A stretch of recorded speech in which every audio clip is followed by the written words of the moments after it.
Welcome to this video. Today we wanna read The Strange Case of Dr. Jekyll and Mr. Hyde. I hope you enjoy.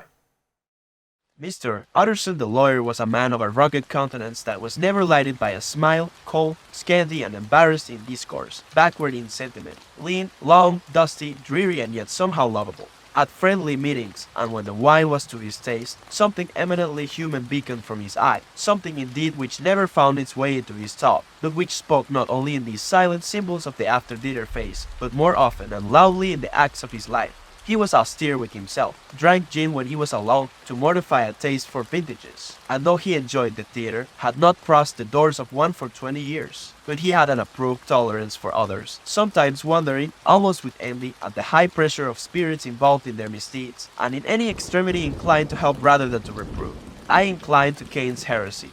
He used to say quaintly, "I let my brother go to the devil in his own way." In this character, it was frequently his fortune to be the last reputable acquaintance and the last good influence in the lives of downgoing men, and to such as these, so long as they came about his chambers, he never marked a shade of change in his demeanor. No doubt the feat was easy to Mr. Utterson, for he was undemonstrative at the best, and even his friendship seemed to be founded in a similar catholicity of good nature. It is the mark of a modest man to accept his friendly circle ready-made from the hands of opportunity, and that was the lawyer's way. His friends were those of his own blood or those whom he had known the longest. His affections, like ivy, were the growth of time. They implied no aptness in the object.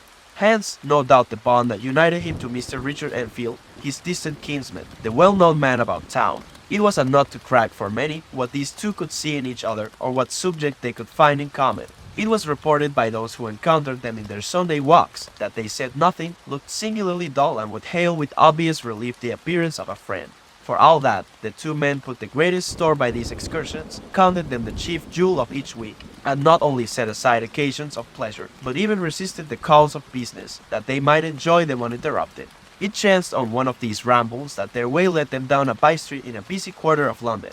The street was small and what is called quiet, but it drove a thriving trade on the weekdays. The inhabitants were all doing well, it seemed, and all emulously hoping to do better still, and laying out the surplus of their grains in coquetry, so that the shop front stood along that thoroughfare with an air of invitation, like rows of smiling saleswomen.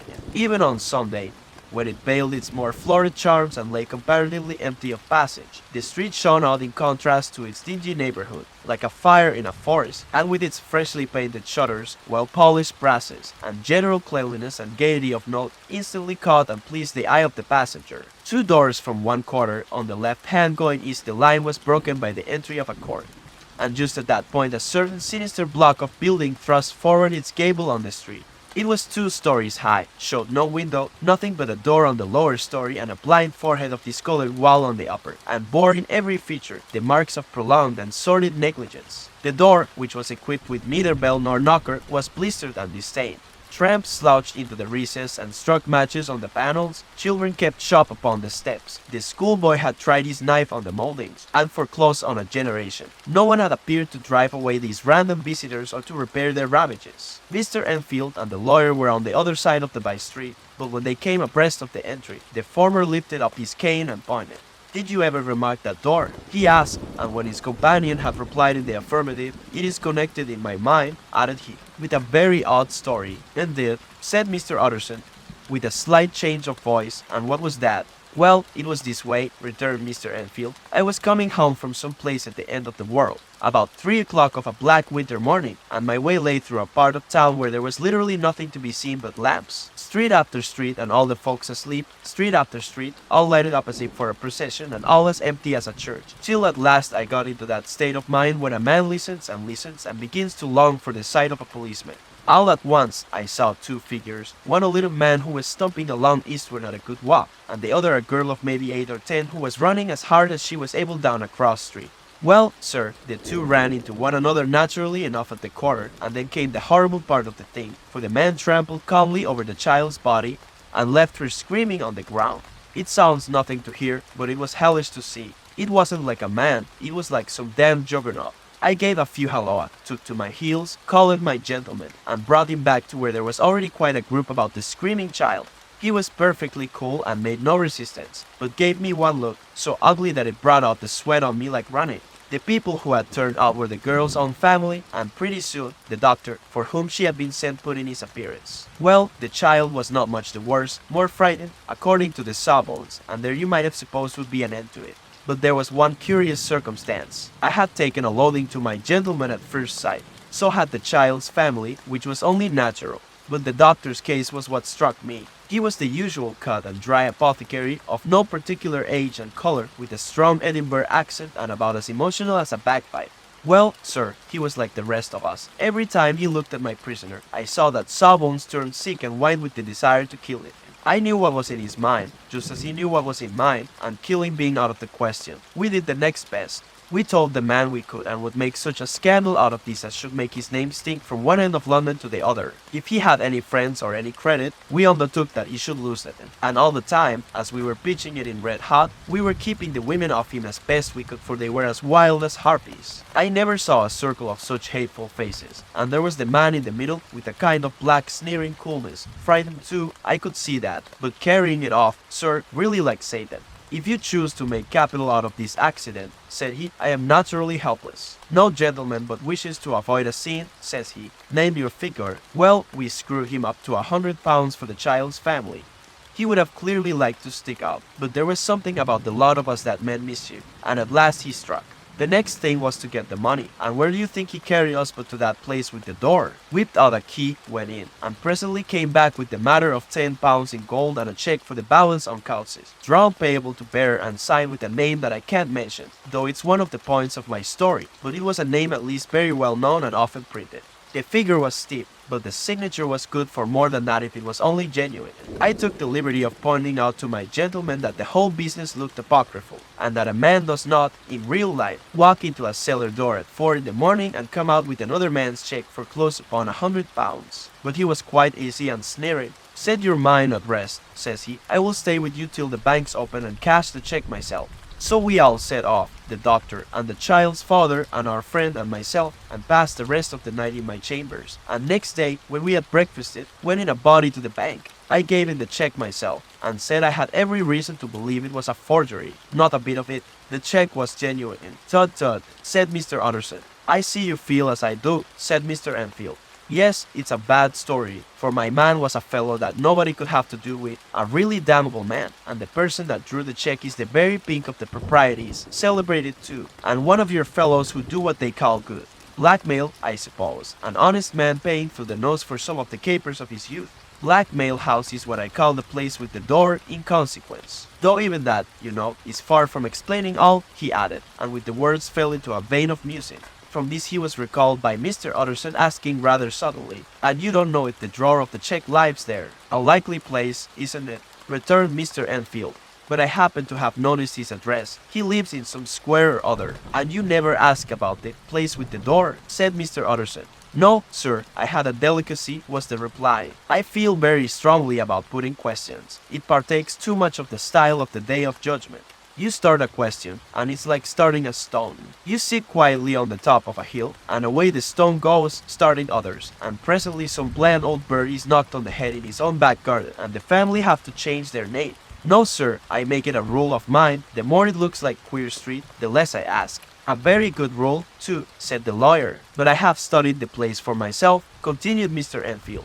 It seems scarcely a house. There is no other door, and nobody goes in or out of that one but, once in a great while, the gentleman of my adventure. There are 3 windows looking on the court on the first floor, none below. The windows are always shut but they're clean. And then there is a chimney which is generally smoking, so somebody must live there. And yet it's not so sure, for the buildings are so packed together about the court that it's hard to say where one ends and another begins. The pair walked on again for a while in silence, and then Enfield, said Mr. Utterson, that's a good rule of yours. Yes, I think it is, returned Enfield. But for all that, continued the lawyer, there's one point I want to ask. I want to ask the name of that man who walked over the child. Well, said Mr. Enfield, I can't see what harm it would do. It was a man of the name of Hyde. H.M., said Mr. Utterson. What sort of a man is he to see? He is not easy to describe. There is something wrong with his appearance.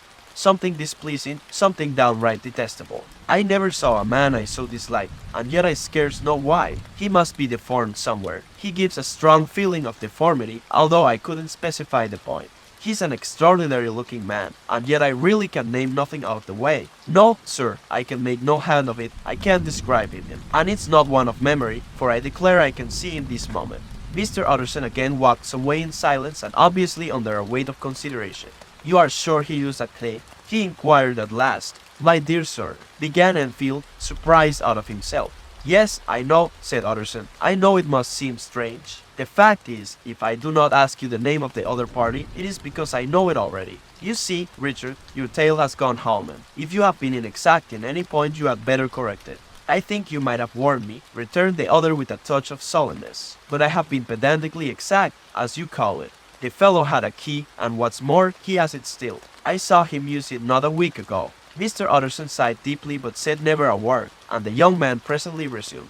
Here is another lesson to say nothing, said he. I am ashamed of my long tongue. Let us make a bargain never to refer to this again. With all my heart, said the lawyer. I shake hands on that, Richard. Search for Mr. Hyde. That evening Mr. Utterson came home to his bachelor house in somber spirits, and sat down to dinner without relish. It was his custom of a Sunday, when this meal was over, to sit close by the fire, a volume of some dry divinity on his reading desk, until the clock of the neighboring church rang out the hour of 12, when he would go soberly and gratefully to bed.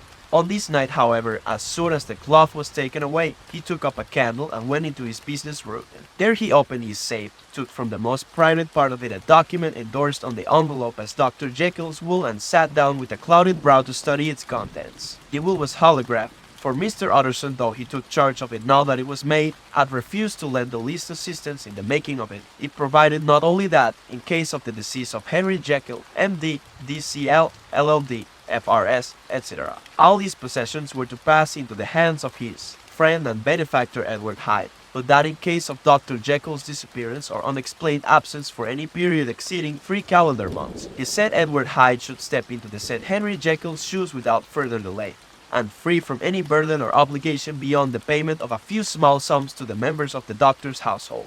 This document had long been the lawyer's eyesore. It offended him both as a lawyer and as a lover of the sane and customary sides of life, to whom the fanciful was the immodest. And hitherto it was his ignorance of Mr. Hyde that had swelled his indignation. Now, by a sudden turn, it was his knowledge. It was already bad enough when the name was but a name of which he could learn no more. It was worse when it began to be clothed upon with detestable attributes, and out of the shifting, insubstantial mist that had so long baffled his eye, there leaped up the sudden, definite presentment of a fiend. I thought it was madness, he said, as he replaced the obnoxious paper in the safe, and now I begin to fear it is disgrace. With that he blew out his candle, put on a greatcoat, and set forth in the direction of Cavendish Square, that citadel of medicine, where his friend, the great Dr. Lanyon, had his house and received his crowding patients. If anyone knows, it will be Lanyon, he had thought. The solemn butler knew and welcomed him. He was subjected to no stage of delay, but ushered direct from the door to the dining room where Dr. Lanyon sat alone over his wine. This was a hearty, healthy, dapper, red-faced gentleman with a shock of hair prematurely white, and a boisterous and decided manner. At sight of Mr. Utterson, he sprang up from his chair and welcomed him with both hands. The geniality, as was the way of the man, was somewhat theatrical to the eye, but it reposed on genuine feeling. For these two were old friends, old mates both at school and college, both thorough respecters of themselves and of each other, and what does not always follow, men who thoroughly enjoyed each other's company. After a little rambling talk, the lawyer led up to the subject which so disagreeably preoccupied his mind. I suppose, Lanyon, said he, you and I must be the two oldest friends that Henry Jekyll has. I wish the friends were younger, chuckled Dr. Lanyon, but I suppose we are. And what of that? I see little of him now. Indeed, said Utterson.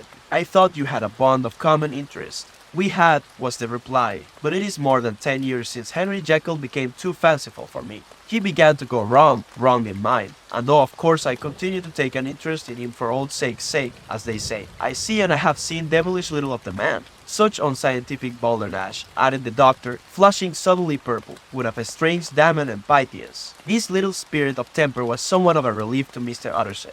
They have only differed on some point of science, he thought, and being a man of no scientific passions, he even added, it is nothing worse than that. He gave his friend a few seconds to recover his composure, and then approached the question he had come to put. Did you ever come across a protege of his, one Hyde? He asked. Hyde, repeated Lanyon. No, never heard of it since my time. That was the amount of information that the lawyer carried back with him to the great, dark bed on which he tossed to and fro, until the small hours of the morning began to grow large. It was a night of little ease to his toiling mind, toiling in mere darkness and besieged by questions. 6 o'clock struck on the bells of the church that was so conveniently near to Mr. Utterson's dwelling, and still he was digging at the problem. Hitherto it had touched him on the intellectual side alone, but now his imagination also was engaged, or rather enslaved, and as he lay and tossed in the gross darkness of the night, and the curtain broke, Mr. Enfield's tale went by before his mind in a scroll of lighted pictures. He would be aware of the great field of lamps of a nocturnal city, then of the figure of a man walking swiftly, then of a child running from the doctors, and then these met, and that human juggernaut trod the child down and passed on regardless of her screams. Or else he would see a room in a rich house, where his friend lay asleep, dreaming and smiling at his dreams, and then the door of that room would be opened, the curtains of the bed plucked apart, the sleeper recalled, and lo, there would stand by his side a figure to whom power was given, and even at that dead hour he must rise and do its bidding. The figure in these two faces haunted the lawyer all night, and if at any time he dozed over, it was but to see it glide more stealthily through sleeping houses, or move the more swiftly and still the more swiftly, even to dizziness, through wider labyrinths of lamplighted city, and at every street corner crush a child and leave her screaming. And still the figure had no face by which he might know it, even in his dreams it had no face, or one that baffled him and melted before his eyes, and thus it was that there sprang up and grew apace in the lawyer's mind a singularly strong, almost an inordinate, curiosity to behold the features of the real Mr. Hyde. If he could but once set eyes on him, he thought the mystery would light and perhaps roll altogether away, as was the habit of mysterious things when well examined. He might see a reason for his friend's strange preference or bondage, and even for the startling clause of the will. At least it would be a face worth seeing, the face of a man who was without bowels of mercy, a face which had but to show itself to raise up, in the mind of the unimpressionable Enfield, a spirit of enduring hatred. From that time forward, Mr. Utterson began to haunt the door in the by-street of shops. In the morning before office hours, at noon when business was plenty and time scarce, at night under the face of the fogged city mood, by all lights and at all hours of solitude or concourse, the lawyer was to be found on his chosen post. If he be Mr. Hyde, he had thought, I shall be Mr. Sick, and at last his patience was rewarded. It was a fine dry night. Frost in the air, the streets as clean as a ballroom floor, the lamps, unshaken by any wind, drawing a regular pattern of light and shadow. By 10 o'clock, when the shops were closed, the by-street was very solitary and, in spite of the low growl of London from all round, very silent. Small sounds carried far. Domestic sounds out of the houses were clearly audible on either side of the roadway, and the rumor of the approach of any passenger preceded him by a long time. Mr. Utterson had been some minutes at his post, when he was aware of an odd light footstep drawing near. In the course of his nightly patrols, he had long grown accustomed to the quaint effect with which the footfalls of a single person, while he is still a great way off, suddenly spring out distinct from the vast hum and clatter of the city. Yet his attention had never before been so sharply and decisively arrested, and it was with a strong, superstitious prevision of success that he withdrew into the entry of the court. The steps drew swiftly near, and swelled out suddenly louder as they turned the end of the street. The lawyer, looking forth from the entry, could soon see what manner of man he had to deal with. He was small and very plainly dressed, and the look of him, even at that distance, went somehow strongly against the watcher's inclination. But he made straight for the door, crossing the roadway to save time, and as he came, he drew a key from his pocket like one approaching Halton. Mr. Utterson stepped out and touched him on the shoulder as he passed. Mr. Hyde, I think. Mr. Hyde shrank back with a hissing intake of the breath, but his fear was only momentary, and though he did not look the lawyer in the face, he answered coolly enough, "That is my name. What do you want?" "I see you are going in," returned the lawyer. "I am an old friend of Dr. Jekyll's, Mr. Utterson of God Street. You must have heard of my name, and meeting you so conveniently, I thought you might admit me." "You will not find Dr. Jekyll. He is from home," replied Mr. Hyde, blowing in the key, and then suddenly, but still without looking up, "How did you know me?" he asked. "On your side," said Mr. Utterson, "will you do me a favor?" "With pleasure," replied the other. "What shall it be?" "Will you let me see your face?" asked the lawyer. Mr. Hyde appeared to hesitate, and then, as if upon some sudden reflection, fronted about with an air of defiance, and the pair stared at each other pretty fixedly for a few seconds. "Now I shall know you again," said Mr. Utterson. "It may be useful." "Yes," returned Mr. Hyde, "it is as well we have met, and apropos, you should have my address." And he gave a number of a street in Soho. Good God, thought Mr. Utterson, Can he, too, have been thinking of the will? But he kept his feelings to himself and only grunted in acknowledgement of the address. And now, said the other, how did you know me? By description, was the reply. Whose description? We have common friends, said Mr. Utterson. Common friends, echoed Mr. Hyde a little hoarsely. Who are they? Jekyll, for instance, said the lawyer. He never told you, cried Mr. Hyde with a flush of anger. I did not think you would have lied. Come, said Mr. Utterson, that is not fitting language. The other snarled aloud into a savage laugh, and the next moment, with extraordinary quickness, he had unlocked the door and disappeared into the house. The lawyer stood a while when Mr. Hyde had left him, the picture of disquietude. Then he began slowly to mount the street, pausing every step or two and putting his hand to his brow like a man in mental perplexity. The problem he was thus debating as he walked was one of a class that is rarely solved. Mr. Hyde was pale and dwarfish. He gave an impression of deformity without any nameable malformation. He had a displeasing smile. He had borne himself to the lawyer with a sort of murderous mixture of timidity and boldness, and he spoke with a husky, whispering, and somewhat broken voice. All these were points against him, but not all of these together could explain the hitherto unknown disgust, loathing, and fear with which Mr. Utterson regarded him. There must be something else, said the perplexed gentleman, and there is something more if I could find a name for it. God bless me, the man seems hardly human. Something troglodytic, shall we say? Or can it be the old story of Dr. Fell? Or is it the mere radiance of a foul soul that thus transpires through and transfigures its clay continent? The last, I think, for, oh my poor old Harry Jekyll, if ever I read Satan's signature upon a face, it is on that of your new friend. Round the corner from the by-street, there was a square of ancient, handsome houses, now for the most part decayed from their high estate and let in flats and chambers to all sorts and conditions of men, map engravers, architects, shady lawyers, and the agents of obscure enterprises. One house, however, second from the corner, was still occupied entire, and at the door of this, which wore a great air of wealth and comfort, though it was now plunged in darkness except for the fanlight, Mr. Utterson stopped and knocked. A well-dressed, elderly servant opened the door. Is Dr. Jekyll at home? Poole asked the lawyer. I will see Mr. Utterson, said Poole, admitting the visitor as he spoke into a large, low-roofed, comfortable hall paved with flags, warmed by a bright, open fire, and furnished with costly cabinets of oak. Will you wait here by the fire, sir, or shall I give you a light in the dining room? Here, thank you, said the lawyer, and he drew near and leaned on the tall fender. This hall, in which he was now left alone, was a pet fancy of his friend the doctor's, and Utterson himself was wont to speak of it as the pleasantest room in London. But tonight there was a shudder in his blood. The face of Hyde sat heavy on his memory. He felt a nausea and distaste of life, and in the gloom of his spirit, he seemed to read a menace in the flickering of the firelight on the polished cabinets, and the uneasy starting of the shadow on the roof. He was ashamed of his relief when Poole presently returned to announce that Dr. Jekyll was gone out. I saw Mr. Hyde going by the old dissecting room. Poole, he said, is that right when Dr. Jekyll is from home? Quite right, Mr. Utterson, sir, replied the servant. Mr. Hyde has a key. Your master seems to repose a great deal of trust in that young man. Poole, resumed the other musingly. Yes, sir, he does indeed, said Poole. We have all orders to obey him. I do not think I ever met Mr. Hyde, asked Utterson. Oh, dear no, sir. He never dines here, replied the butler. Indeed, we see very little of him on this side of the house. He mostly comes and goes by the laboratory. Well, good night, good night, Mr. Utterson. And the lawyer set out homeward with a very heavy heart. Poor Harry Jekyll, he thought. My mind misgives me he is in deep waters. He was wild when he was young. A long while ago to be sure, but in the law of God, there is no statute of limitations. It must be that, the ghost of some old sin, the cancer of some concealed disgrace, punishment coming.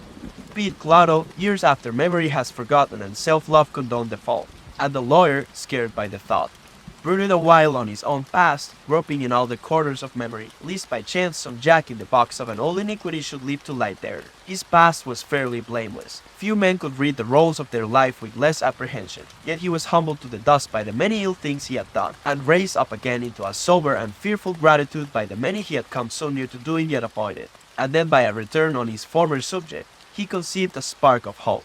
This Master Hyde, if he were studied, thought he must have secrets of his own, black secrets, by the look of him, secrets compared to which poor Jekyll's words would be like sunshine. Things cannot continue as they are. It turns me cold to think of this creature stealing like a thief to Harry's bedside. Poor Harry, what awakening! And the danger of it, for if this Hyde suspects the existence of the will, he may grow impatient to inherit. I must put my shoulders to the wheel, if Jekyll will but let me, he added, if Jekyll will only let me. For once more he saw before his mind's eye, as clear as transparency, the strange clauses of the will. Dr. Jekyll was quite at ease a fortnight later by excellent good fortune. The doctor gave one of his pleasant dinners to some 5 or 6 old cronies, all intelligent, reputable men and all judges of good wine, and Mr. Utterson so contrived that he remained behind after the others had departed. This was no new arrangement, but a thing that had befallen many scores of times, where Utterson was liked. He was liked well. Hosts loved to detain the dry lawyer when the light-hearted and loose-tongued had already their foot on the threshold. They liked to sit a while in his unobtrusive company, practicing for solitude, sobering their minds in the man's rich silence after the expense and strain of gaiety. To this rule, Dr. Jekyll was no exception, and as he now sat on the opposite side of the fire, a large, well-made, smooth-faced man of 50, with something of a stylish cast perhaps, but every mark of capacity and kindness, you could see by his looks that he cherished for Mr. Utterson a sincere and warm affection. I have been wanting to speak to you, Jekyll, began the latter. You know that will of yours. A close observer might have gathered that the topic was distasteful, but the doctor carried it off gaily. My poor Utterson, said he, you are unfortunate in such a client. I never saw a man so distressed as you were by my will, unless it were that hide-bound pedant, Lanyon, at what he called my scientific heresies. Oh, I know he's a good fellow, you needn't frown, an excellent fellow, and I always mean to see more of him, but a hide-bound pedant for all that, an ignorant, blatant pedant. I was never more disappointed in any man than Lanyon. You know I never approve of it, pursued Utterson, ruthlessly disregarding the fresh topic. My will? Yes, certainly, I know that, said the doctor, a trifle sharply. You have told me so. Well, I tell you so again, continued the lawyer. I have been learning something of young Hyde. The large handsome face of Dr. Jekyll grew pale to the very lips, and there came a blackness about his eyes. I do not care to hear more, said he. This is a matter I thought we had agreed to drop.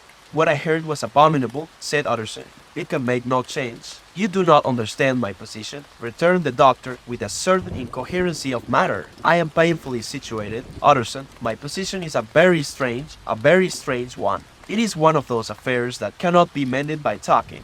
Jekyll, said Utterson, you know me, I am a man to be trusted. Make a clean breast of this in confidence, and I make no doubt I can get you out of it. My good Utterson, said the doctor, this is very good of you, this is downright good of you, and I cannot find words to thank you in. I believe you fully, I would trust you before any man alive, I, before myself, if I could make the choice, but indeed it isn't what you fancy. It is not as bad as that, and just to put your good heart at rest, I will tell you one thing, the moment I choose, I can be rid of Mr. Hyde. I give you my hand upon that, and I thank you again and again. And I will just add one little word, Utterson, that I'm sure you'll take in good part. This is a private matter, and I beg of you to let it sleep. Utterson reflected a little, looking in the fire. I have no doubt you are perfectly right, he said at last, getting to his feet. Well, but since we have touched upon this business, and for the last time I hope, continued the doctor, there is one point I should like you to understand. I have really a very great interest in poor Hyde. I know you have seen him, he told me so, and I fear he was rude. But I do sincerely take a very great interest in that young man, and if I am taken away, Utterson, I wish you to promise me that you will bear with him and get his rights for him. I think you would, if you knew all, and it would be a weight off my mind if you would promise. I can't pretend that I shall ever like him, said the lawyer. I don't ask that, pleaded Jekyll, laying his hand upon the other's arm. I only ask for justice. I only ask you to help him for my sake, when I am no longer here. Utterson heaved an irrepressible sigh. Well, said he, I promise. The Carroll murder case nearly a year later, in the month of October 18th, London was startled by a crime of singular ferocity, and rendered all the more notable by the high position of the victim. The details were few and startling. A maid-servant living alone in a house not far from the river had gone upstairs to bed about 11.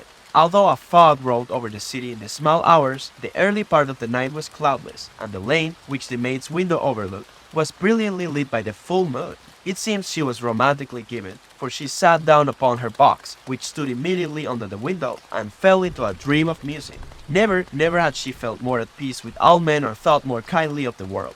And as she so sat, she became aware of an aged, beautiful gentleman with white hair drawing near along the lane, and advancing to meet him, another and very small gentleman, to whom at first she paid less attention. When they had come within speech, the older man bowed and accosted the other with a very pretty manner of politeness. It did not seem as if the subject of his address were of great importance. Indeed, from his pointing, it sometimes appeared as if he were only inquiring his way, but the moon shone on his face as he spoke, and the girl was pleased to watch it. It seemed to breathe such an innocent and old-world kindness of disposition, yet with something high too, as of a well-founded self-content. Presently her eye wandered to the other, and she was surprised to recognize in him a certain Mr. Hyde, who had once visited her master and for whom she had conceived a dislike. He had in his hand a heavy cane, with which he was trifling, but he answered never a word, and seemed to listen with an ill-contained impatience. And then all of a sudden he broke out in a great flame of anger, stamping with his foot, brandishing the cane, and carrying on like a madman.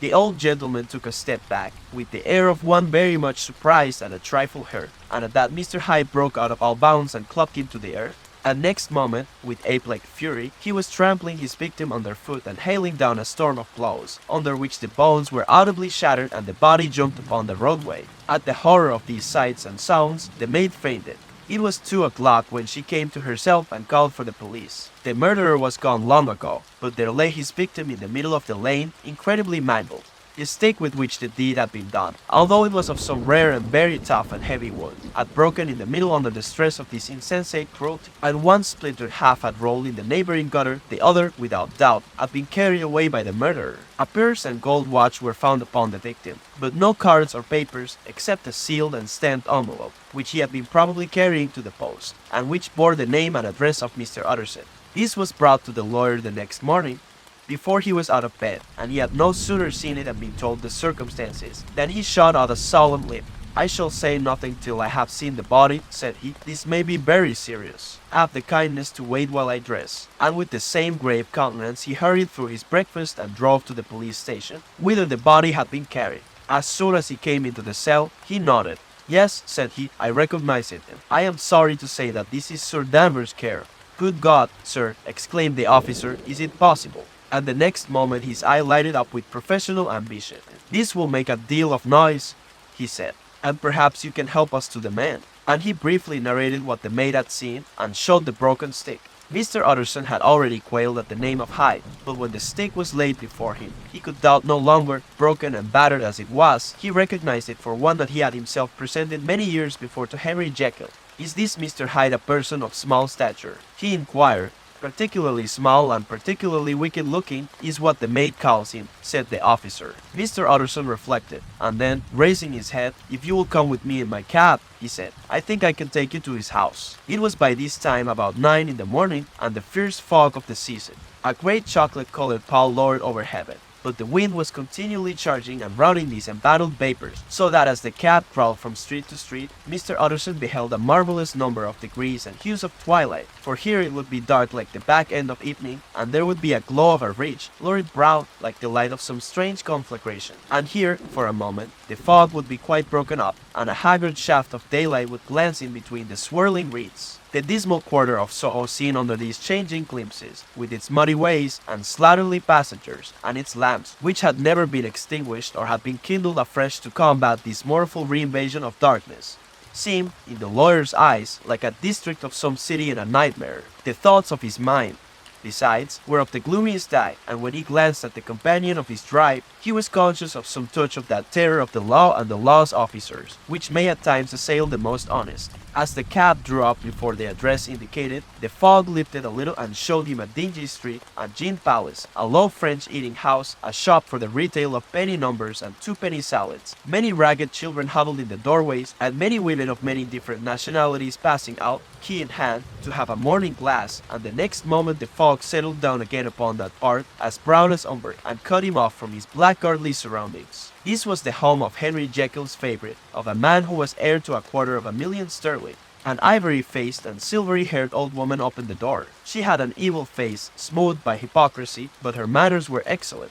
"Yes," she said, this was Mr. Hyde's, but he was not at home. He had been in that night very late, but he had gone away again in less than an hour. There was nothing strange in that. His habits were very irregular, and he was often absent. For instance, it was nearly 2 months since she had seen him till yesterday. "Very well, then, we wish to see his rooms," said the lawyer, and when the woman began to declare it was impossible, "I had better tell you who this person is," he added. "This is Inspector Newcomen of Scotland Yard." A flash of odious joy appeared upon the woman's face. "Ah," said she, "he is in trouble. What has he done?" Mr. Utterson and the inspector exchanged glances. "He don't seem a very popular character," observed the latter. "And now, my good woman, just let me and this gentleman have a look about us." In the whole extent of the house, which but for the old woman remained otherwise empty, Mr. Hyde had only used a couple of rooms, but these were furnished with luxury and good taste. A closet was filled with wine, the plate was of silver, the napery elegant, a good picture hung upon the walls, a gift from Henry Jekyll, who was much of a connoisseur, and the carpets were of many plies and agreeable in color. At this moment, however, the rooms bore every mark of having been recently and hurriedly ransacked. Clothes lay about the floor, with their pockets inside out, locked fast drawers stood open, and on the hearth there lay a pile of grey ashes, as though many papers had been burned. From these embers the inspector disinterred the butt end of a green checkbook, which had resisted the action of the fire. The other half of the stick was found behind the door, and as this clinched his suspicions, the officer declared himself delighted. A visit to the bank, where several £1,000s were found to be lying to the murderer's credit, completed his gratification. "You may depend upon it, sir," he told Mr. Utterson, "I have him in my hand. He must have lost his head, or he never would have left the stick or, above all, burned the checkbook. Why, money's life to the man. We have nothing to do but wait for him at the bank and get out the handbills." This last, however, was not so easy of accomplishment, for Mr. Hyde had numbered few familiars. Even the master of the servant maid had only seen him twice. His family could nowhere be traced. He had never been photographed, and the few who could describe him differed widely, as common observers will. Only on one point were they agreed, and that was the haunting sense of unexpressed deformity with which the fugitive impressed his beholders. Incident of the letter, it was late in the afternoon when Mr. Utterson found his way to Dr. Jekyll's door, where he was at once admitted by pull, and carried down by the kitchen offices and across a yard which had once been a garden, to the building which was indifferently known as the laboratory or dissecting rooms. The doctor had bought the house from the heirs of a celebrated surgeon, and his own tastes being rather chemical than anatomical, had changed the destination of the block at the bottom of the garden.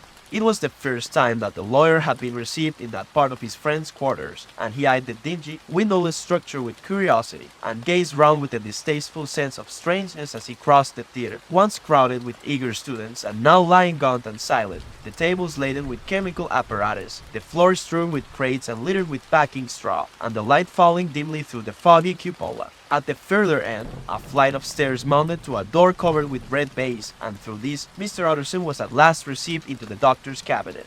It was a large room fitted round with glass presses, furnished, among other things, with a cheval glass and a business table, and looking out upon the court by 3 dusty windows barred with iron. The fire burned in the grate, a lamp was set lighted on the chimney shelf, for even in the houses the fog began to lie thickly, and there, close up to the warmth, sat Dr. Jekyll, looking deathly sick. He did not rise to meet his visitor, but held out a cold hand and bade him welcome in a changed voice. "And now," said Mr. Utterson, as soon as Poole had left them, "you have heard the news?" The doctor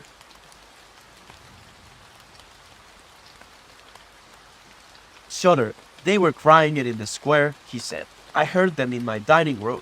"One word," said the lawyer. "Here was my client. But so are you, and I want to know what I am doing. You have not been mad enough to hide this fellow." "Utterson, I swear to God," cried the doctor, "I swear to God I will never set eyes on him again. I bind my honor to you that I am done with him in this world. It is all at an end. And indeed he does not want my help. You do not know him as I do. He is safe, he is quite safe. Mark my words, he will never more be heard of." The lawyer listened gloomily. He did not like his friend's feverish manner. "You seem pretty sure of him," said he, "and for your sake, I hope you may be right.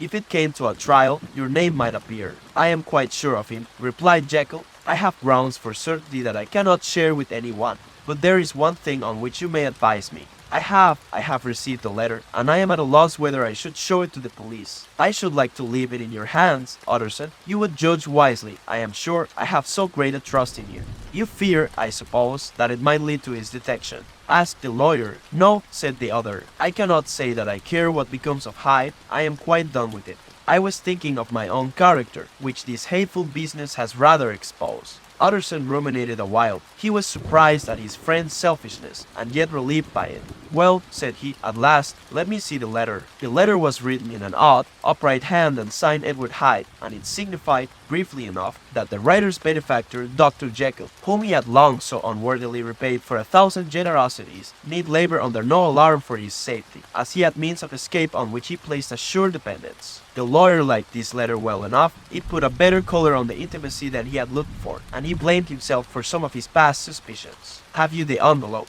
he asked. "I burned it," replied Jekyll, "before I thought what I was about." But it bore no postmark.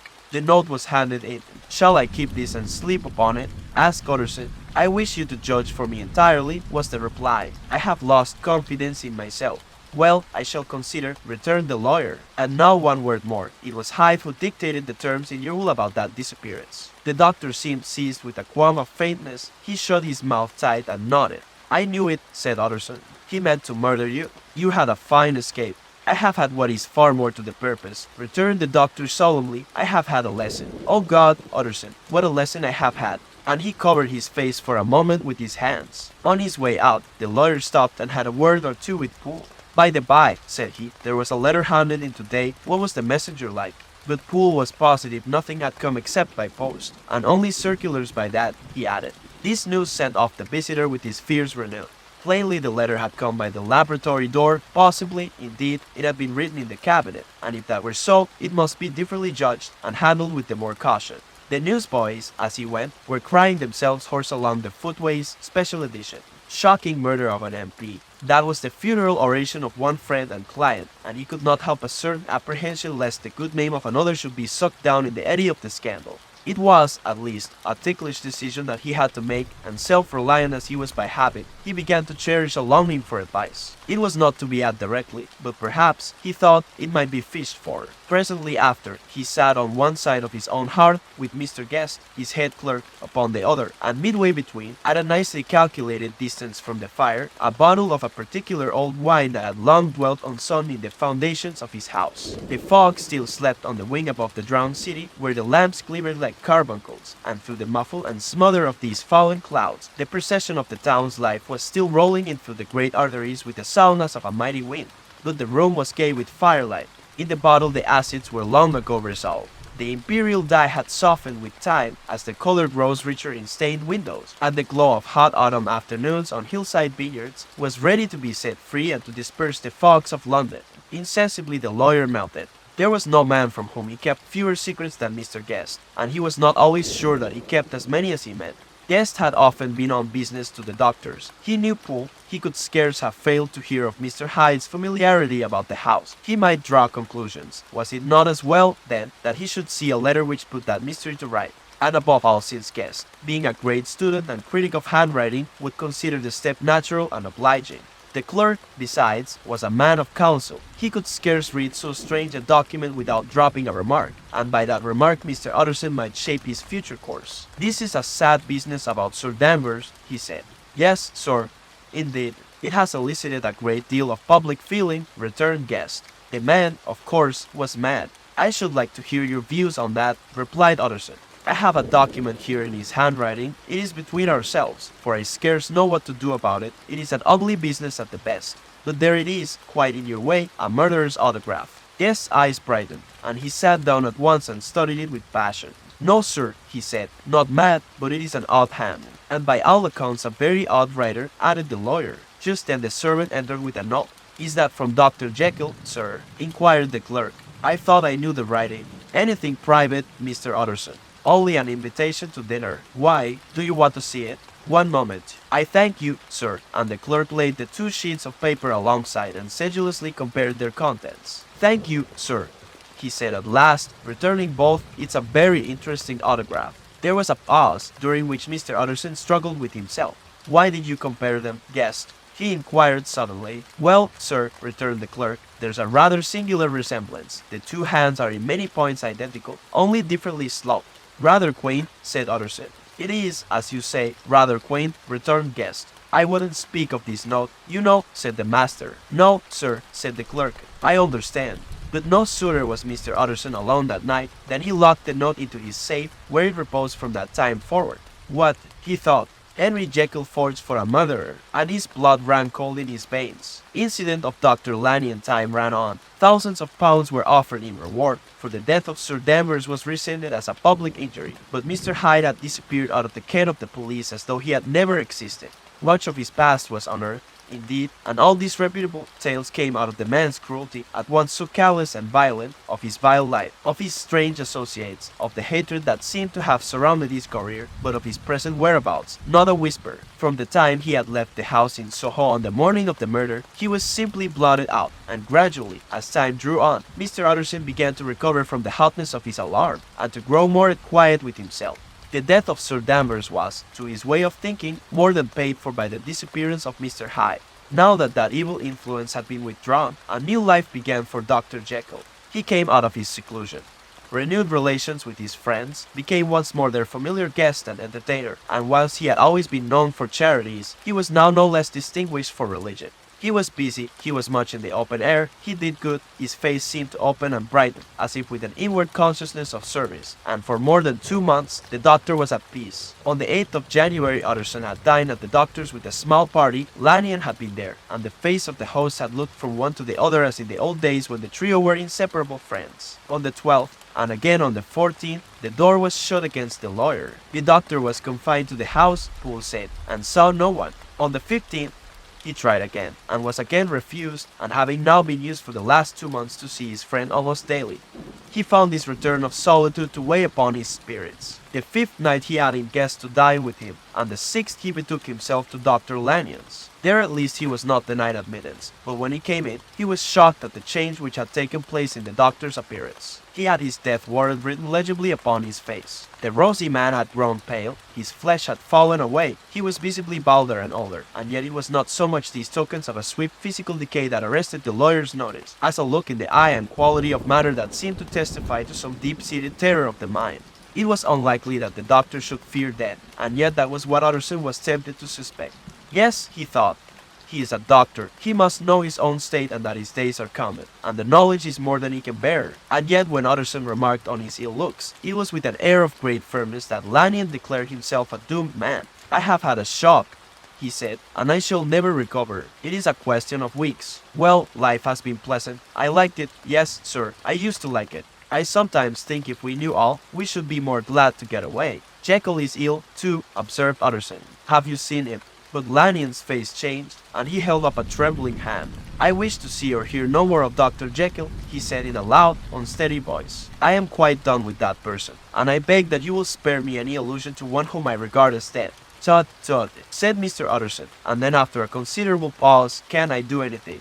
He inquired. We are 3 very old friends. Lanyon, we shall not live to make others. Nothing can be done, returned Lanyon, ask himself. He will not see me, said the lawyer. I am not surprised at that, was the reply. Some day, Utterson, after I am dead, you may perhaps come to learn the right and wrong of this. I cannot tell you. And in the meantime, if you can sit and talk with me of other things, for God's sake, stay and do so. But if you cannot keep clear of this accursed topic, then in God's name, go, for I cannot bear it. As soon as he got home, Utterson sat down and wrote to Jekyll, complaining of his exclusion from the house, and asking the cause of this unhappy break with Lanyon. Indeed, the next day brought him a long answer, often very pathetically worded, and sometimes darkly mysterious in drift. The quarrel with Lanyon was incurable. I do not blame our old friend, Jekyll wrote, but I share his view that we must never meet. I mean from henceforth to lead a life of extreme seclusion. You must not be surprised, nor must you doubt my friendship, if my door is often shut even to you. You must suffer me to go my own dark way. I have brought on myself a punishment, and a danger that I cannot name. If I am the chief of sinners, I am the chief of sufferers also. I could not think that this earth contained a place for sufferings and terrors so unmanning, and you can do but one thing, Utterson, to lighten this destiny, and that is to respect my silence. Utterson was amazed. The dark influence of Hyde had been withdrawn. The doctor had returned to his old tasks and amenities. A week ago, the prospect had smiled with every promise of a cheerful and an honored age, and now in a moment, friendship and peace of mind, and the whole tenor of his life were wrecked. So great and unprepared a change pointed to madness, but in view of Lanyon's manner and words, there must lie for it some deeper ground. A week afterwards, Dr. Lanyon took to his bed, and in something less than a fortnight he was dead. The night after the funeral, on which he had been sadly affected, Utterson locked the door of his business room, and sitting there by the light of a melancholy candle, drew out and set before him an envelope addressed by the hand and sealed with the seal of his dead friend.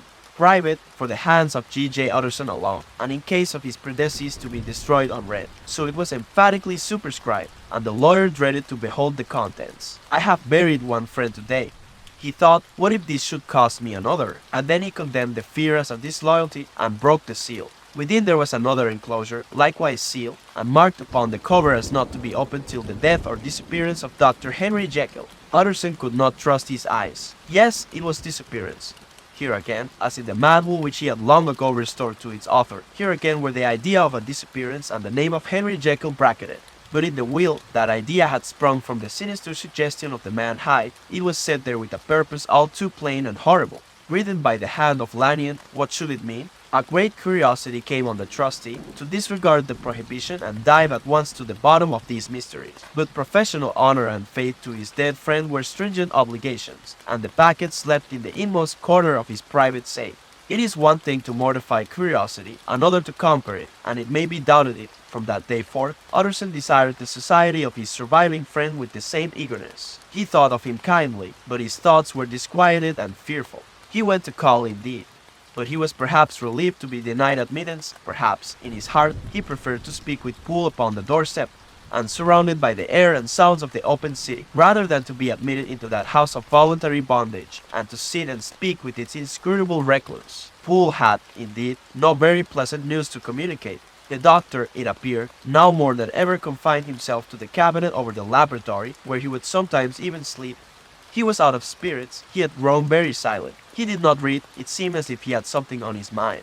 Utterson became so used to the unvarying character of these reports that he fell off little by little in the frequency of his visits. Incident at the window it chanced on Sunday, when Mr. Utterson was on his usual walk with Mr. Enfield, that their way lay once again through the by street, and that when they came in front of the door, both stopped to gaze on it. Well, said Enfield, that story's at an end at least. We shall never see more of Mr. Hyde. I hope not, said Utterson. Did I ever tell you that I once saw him, and shared your feeling of repulsion? It was impossible to do the one without the other, returned Enfield. And by the way, what an ass you must have thought me, not to know that this was a back way to Dr. Jekyll's. It was partly your own fault that I found it out, even when I did. So you found it out, did you? Said Utterson. But if that be so, we may step into the court and take a look at the windows. To tell you the truth, I am uneasy about poor Jekyll, and even outside, I feel as if the presence of a friend might do him good. The court was very cool and a little damp, and full of premature twilight, although the sky, high up overhead, was still bright with sunset. The middle one of the three windows was halfway open, and sitting close beside it, taking the air with an infinite sadness of mien, like some disconsolate prisoner, Utterson saw Dr. Jekyll. What, Jekyll, he cried, I trust you are better. I am very low. Utterson, replied the doctor drearily, very low. It will not last long, thank God. You stay too much indoors, said the lawyer. You should be out, whipping up the circulation like Mr. Enfield and me. Come now, get your hat and take a quick turn with us. You are very good, sighed the other. I should like to very much, but no, it is quite impossible. I dare not. But indeed, Utterson, I am very glad to see you. This is really a great pleasure. I would ask you and Mr. Enfield up, but the place is really not fit. Why, then, said the lawyer, good-naturedly, the best thing we can do is to stay down here and speak with you from where we are. That is just what I was about to venture to propose, returned the doctor with a smile, but the words were hardly uttered, before the smile was struck out of his face and succeeded by an expression of such abject terror and despair as froze the very blood of the two gentlemen below. They saw it but for a glimpse, for the window was instantly thrust down, but that glimpse had been sufficient, and they turned and left the court without a word. In silence, too, they traversed the by-street, and it was not until they had come into a neighboring thoroughfare, where even upon a Sunday there were still some stirrings of life, that Mr. Utterson at last turned and looked at his companion. They were both pale, and there was an answering horror in their eyes. God forgive us, said Mr. Utterson. But Mr. Enfield only nodded his head very seriously, and walked on once more in silence. The last night Mr. Utterson was sitting by his fireside one evening after dinner, when he was surprised to receive a visit from Poole. Bless me, Paul, what brings you here? He cried, and then taking a second look at him, what ails you? He added, is the doctor ill? Mr. Utterson, said the man, there is something wrong. Take a seat. "And here is a glass of wine for you," said the lawyer. "Now take your time, and tell me plainly what you want." "You know the doctor's ways, sir," replied Poole, "and how he shuts himself up. Well, he's shut up again in the cabinet, and I don't like it, sir. I wish I may die if I like it. Mr. Utterson, sir, I'm afraid." "Now, my good man," said the lawyer, "be explicit. What are you afraid of?" "I've been afraid for about a week," returned Poole, doggedly disregarding the question, "and I can bear it no more." The man's appearance amply bore out his words. His manner was altered for the worse, and except for the moment when he had first announced his terror, he had not once looked the lawyer in the face. Even now, he sat with the glass of wine untasted on his knee, and his eyes directed to a corner of the floor. "I can bear it no more," he repeated. "Come," said the lawyer, "I see you have some good reason. Poole, I see there is something seriously amiss. Try to tell me what it is." "I think there's been foul play," said Poole, hoarsely. "Foul play," cried the lawyer, a good deal frightened and rather inclined to be irritated in consequence. "What foul play? What does the man mean?" "I daren't say, sir," was the answer, "but will you come along with me and see for yourself?" Mr. Utterson's only answer was to rise and get his hat and greatcoat, but he observed with wonder the greatness of the relief that appeared upon the butler's face, and perhaps with no less, that the wine was still untasted when he set it down to follow. It was a wild, cold, seasonable night of March, with a pale moon lying on her back as though the wind had tilted her, and flying rack of the most diaphanous and lawny texture. The wind made talking difficult, and flecked the blood into the face. It seemed to have swept the streets unusually bare of passengers. Besides, for Mr. Utterson thought he had never seen that part of London so deserted. He could have wished it otherwise. Never in his life had he been conscious of so sharp a wish to see and touch his fellow creatures, for struggle as he might, there was borne in upon his mind a crushing anticipation of calamity. The square, when they got there, was full of wind and dust, and the thin trees in the garden were lashing themselves along the railing. Poole, who had kept all the way a pace or two ahead, now pulled up in the middle of the pavement, and in spite of the biting weather, took off his hat and mopped his brow with a red pocket handkerchief. But for all the hurry of his coming, these were not the dews of exertion that he wiped away, but the moisture of some strangling anguish, for his face was white and his voice, when he spoke, harsh and broken. "Well, sir," he said, "here we are, and God grant there be nothing wrong." "Amen, Poole," said the lawyer. Thereupon the servant knocked in a very guarded manner, the door was opened on the chain, and a voice asked from within, "Is that you, Poole?" "It's all right," said Poole. "Open the door." The hall, when they entered it, was brightly lighted up. The fire was built high, and about the hearth the whole of the servants, men and women, stood huddled together like a flock of sheep. At the sight of Mr. Utterson, the housemaid broke into hysterical whimpering, and the cook, crying out, "Bless God, it's Mr. Utterson," ran forward as if to take him in her arms. What, are you all here?" said the lawyer peevishly. "Very irregular, very unseemly. Your master would be far from pleased." "They're all afraid," said Poole. Blank silence followed, no one protesting, only the maid lifted her voice and now wept loudly. "Hold your tongue," Poole said to her, with a ferocity of accent that testified to his own jangled nerves, and indeed, when the girl had so subtly raised the note of her lamentation, they had all started and turned towards the inner door with faces of dreadful expectation. "And now," continued the butler, addressing the knife boy, "reach me a candle, and we'll get these through hands at once." And then he begged Mr. Utterson to follow him, and led the way to the back garden. "Now, sir," said he, "you come as gently as you can. I want you to hear, and I don't want you to be hurt.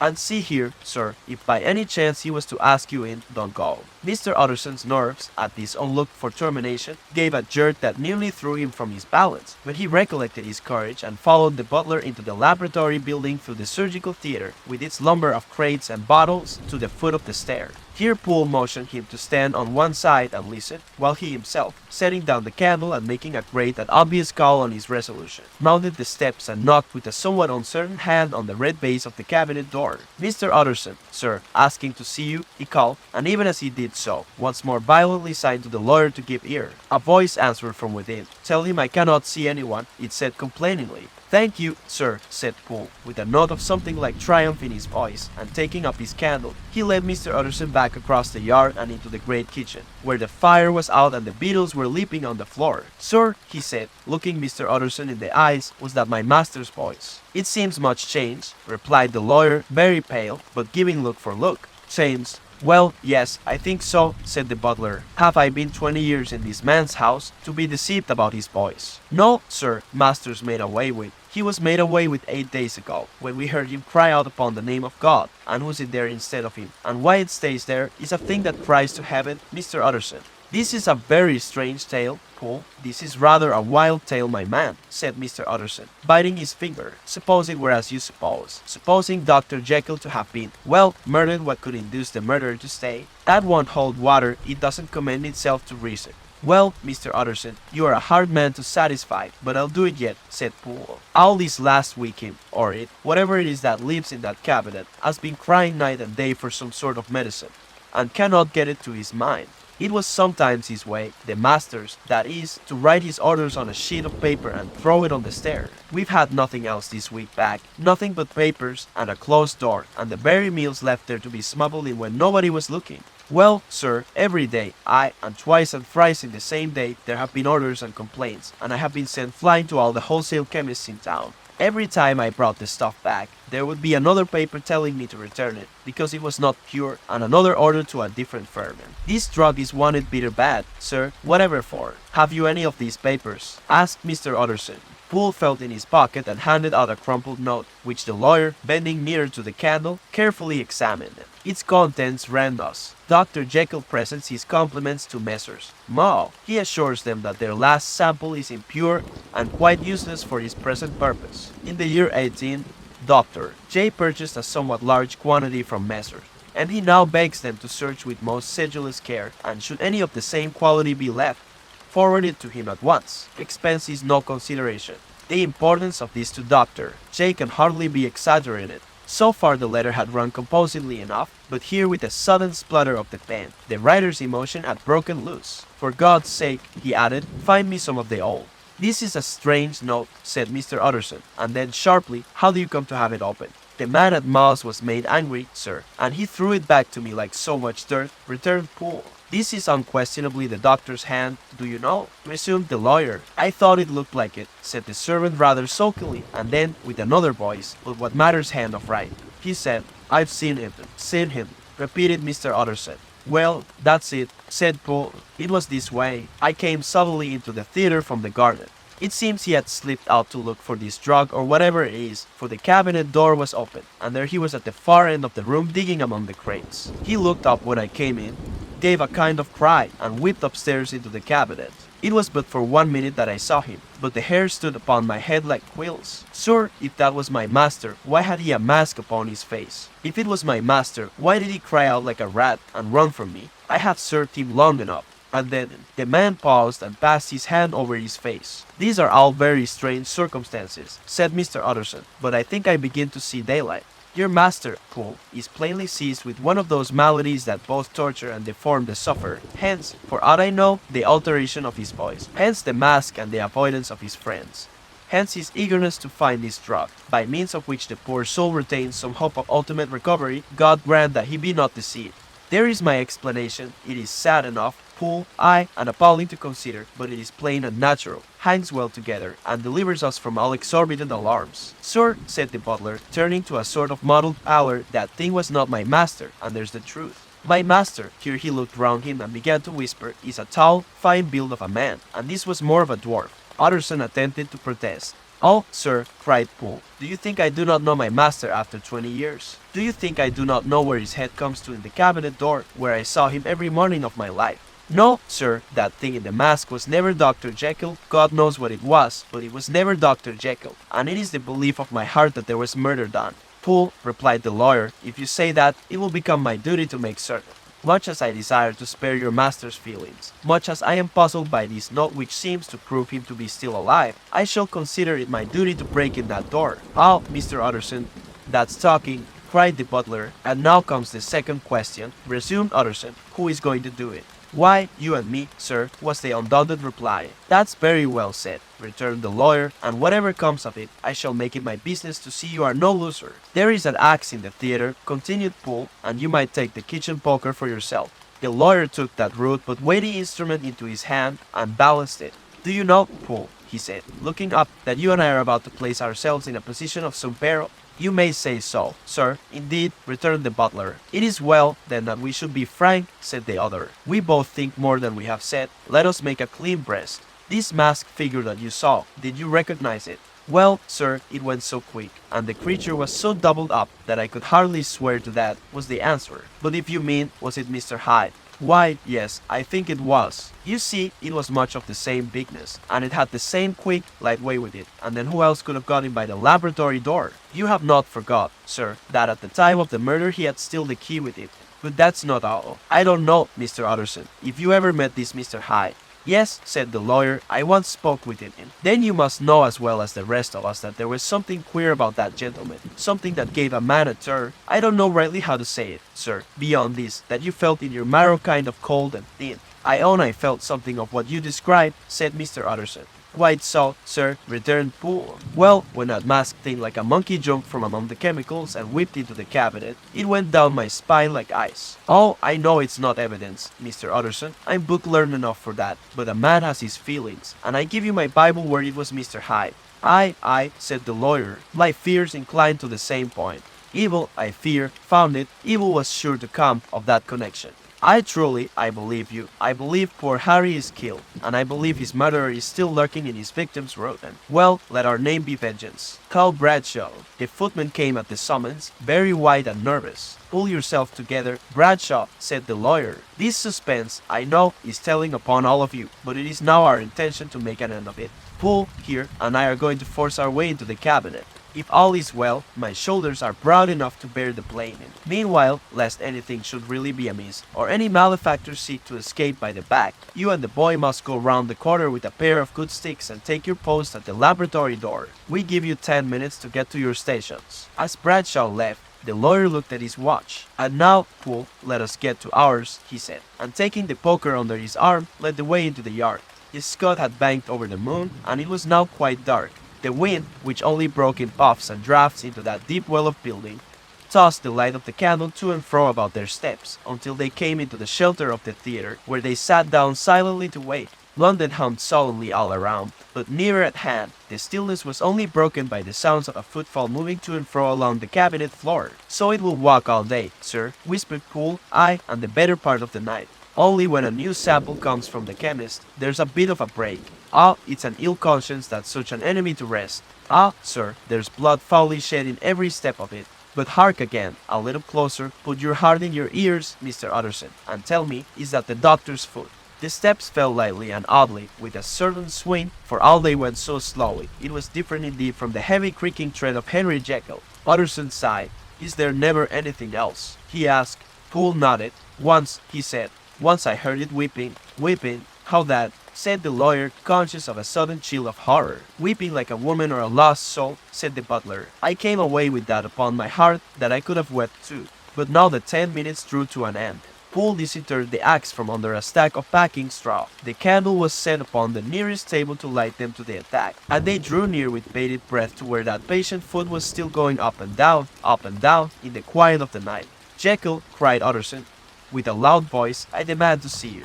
He paused a moment, but there came no reply. I give you fair warning, our suspicions are aroused, and I must and shall see you, he resumed, if not by fair means, then by foul, if not of your consent, then by brute force. Utterson, said the voice, for God's sake, have mercy. Ah, that's not Jekyll's voice, it's Hyde's, cried Utterson. Down with the door, Poole swung the axe over his shoulder. The blow shook the building, and the red baize door leaped against the lock and hinges. A dismal screech, as of mere animal terror, rang from the cabinet. Went the axe again, and again the panels crashed and the frame bounded. 4 times the blow fell, but the wood was tough and the fittings were of excellent workmanship, and it was not until the 5th that the lock burst and the wreck of the door fell inwards on the carpet. The besiegers, appalled by their own riot and the stillness that had succeeded, stood back a little and peered in. There lay the cabinet before their eyes in the quiet lamplight, a good fire glowing and chattering on the hearth, the kettle singing its thin strain, a drawer or two open, papers neatly set forth on the business table, and nearer the fire the things laid out for tea, the quietest room, you would have said, and, but for the glazed presses full of chemicals, the most commonplace that night in London.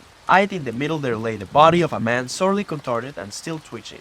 They drew near on tiptoe, turned it on its back, and beheld the face of Edward Hyde. He was dressed in clothes far too large for him, clothes of the doctor's bigness. The cords of his face still moved with a semblance of life, but life was quite gone. And by the crushed file in the hand and the strong smell of kernels that hung upon the air, Utterson knew that he was looking on the body of a self-destroyer. We have come too late, he said sternly, whether to save or punish. Hyde is gone to his account, and it only remains for us to find the body of your master. The far greater proportion of the building was occupied by the theater, which filled almost the whole ground story and was lighted from above, and by the cabinet, which formed an upper story at one end and looked upon the court. A corridor joined the theater to the door on the by street, and with this the cabinet communicated separately by a second flight of stairs. There were besides a few dark closets and a spacious cellar. All these they now thoroughly examined. Each closet needed but a glance, for all were empty, and all, by the dust that fell from their doors, had stood long unopened. The cellar, indeed, was filled with crazy lumber, mostly dating from the times of the surgeon who was Jekyll's predecessor. But even as they opened the door, they were advertised of the uselessness of further search, by the fall of a perfect mat of cobweb which had for years sealed up the entrance. Nowhere was there any trace of Henry Jekyll, dead or alive. Poole stamped on the flags of the corridor. "He must be buried here," he said, hearkening to the sound. "Or he may have fled," said Utterson, and he turned to examine the door in the by street. It was locked, and lying nearby on the flags, they found the key, already stained with rust. "This does not look like use," observed the lawyer. "Use," echoed Poole. "Do you not see, sir, it is broken, much as if a man had stamped on it." "Aye," continued Utterson, "and the fractures, too, are rusty." The two men looked at each other with a scare. "This is beyond me, Poole," said the lawyer. "Let us go back to the cabinet." They mounted the stair in silence, and still with an occasional awestruck glance at the dead body, proceeded more thoroughly to examine the contents of the cabinet. At one table there were traces of chemical work, various measured heaps of some white salt being laid on glass saucers, as though for an experiment in which the unhappy man had been prevented. "That is the same drug that I was always bringing him," said Poole, and even as he spoke, the kettle with a startling noise boiled over. This brought them to the fireside, where the easy chair was drawn cosily up, and the tea things stood ready to the sitter's elbow, the berry sugar in the cup.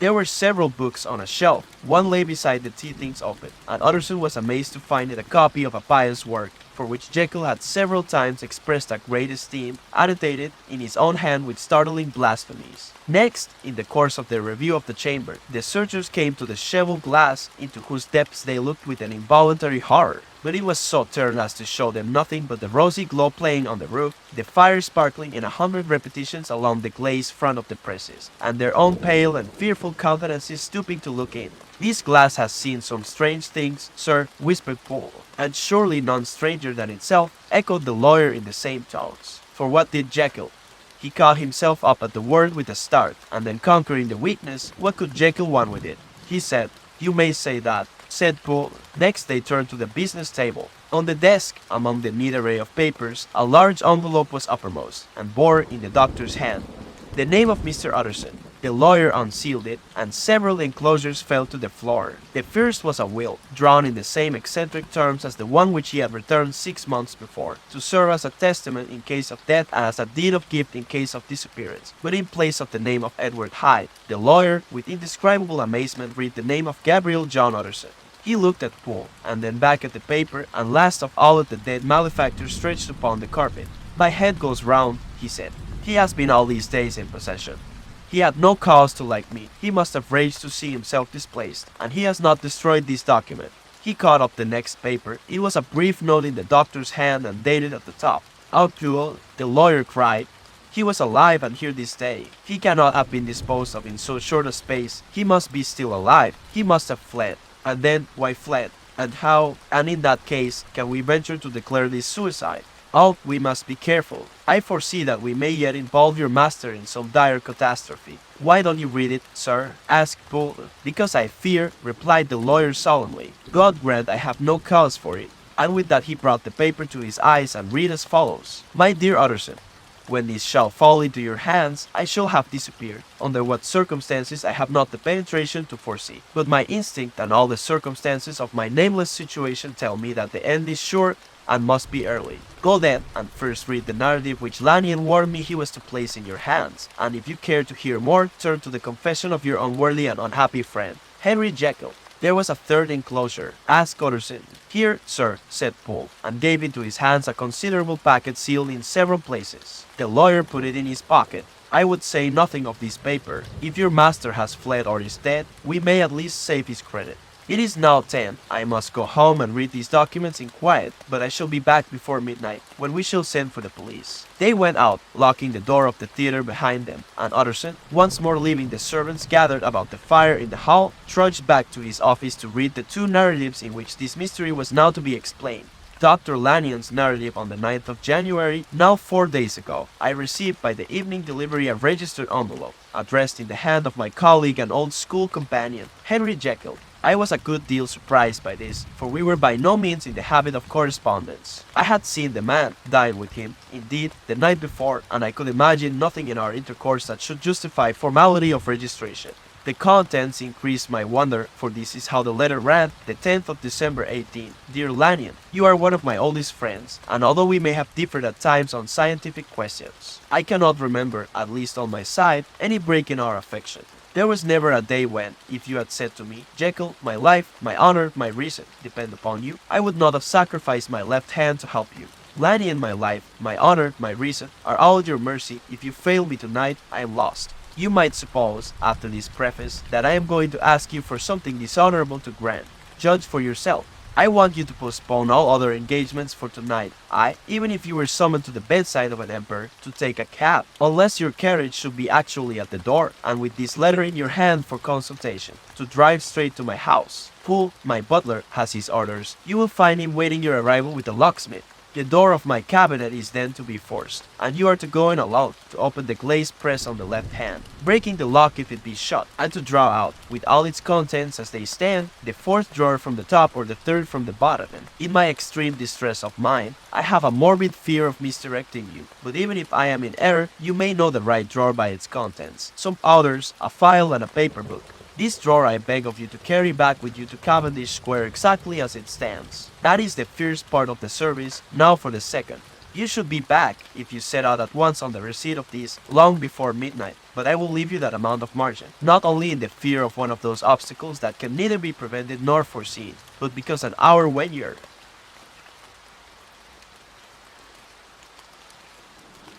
servants are in bed is to be preferred for what will then remain to do. At midnight, then, I have to ask you to be alone in your consulting room, to admit with your own hand into the house a man who will present himself in my name, and to place in his hands the drawer that you will have brought with you from my cabinet.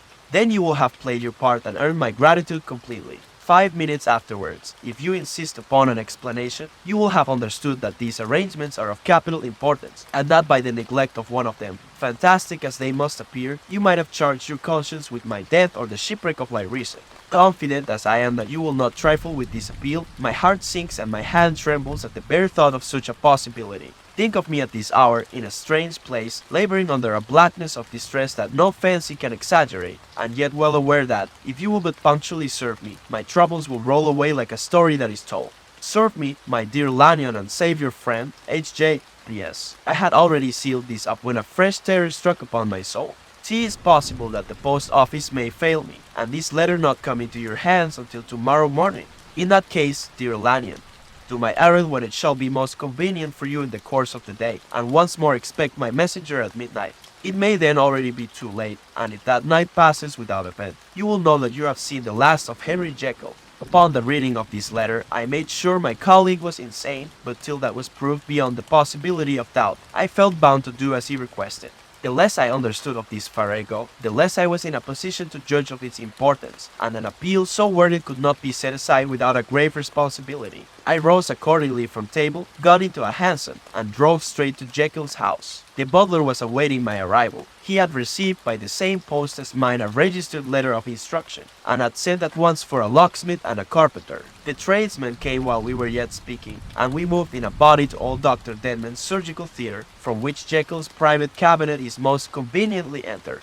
The door was very strong, the lock excellent. The carpenter avowed he would have great trouble and have to do much damage if force were to be used, and the locksmith was near despair. But this last was a handy fellow, and after 2 hours' work, the door stood open. The press marquee was unlocked. and I took out the drawer, had it filled up with straw and tied in a sheet, and returned with it to Cavendish Square. Here I proceeded to examine its contents. Key powders were neatly enough made up, but not with the nicety of the dispensing chemist, so that it was plain they were of Jekyll's private manufacture. And when I opened one of the wrappers, I found what seemed to me a simple crystalline salt of a white color. The phial, to which I next turned my attention, might have been about half full of a blood-red liquor, which was highly pungent to the sense of smell and seemed to me to contain phosphorus and some volatile ether. At the other ingredients I could make no guess. The book was an ordinary version book and contained little but a series of dates. These covered a period of many years, but I observed that the entries ceased nearly a year ago and quite abruptly. Here and there a brief remark was appended to a date, usually no more than a single word, double occurring perhaps 6 times in a total of several hundred entries, and once very early in the list and followed by several marks of exclamation.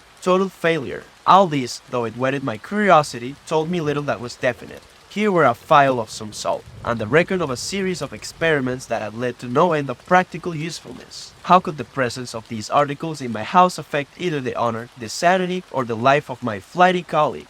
If his messenger could go to one place, why could he not go to another? And even granting some impediment, why was this gentleman to be received by me in secret?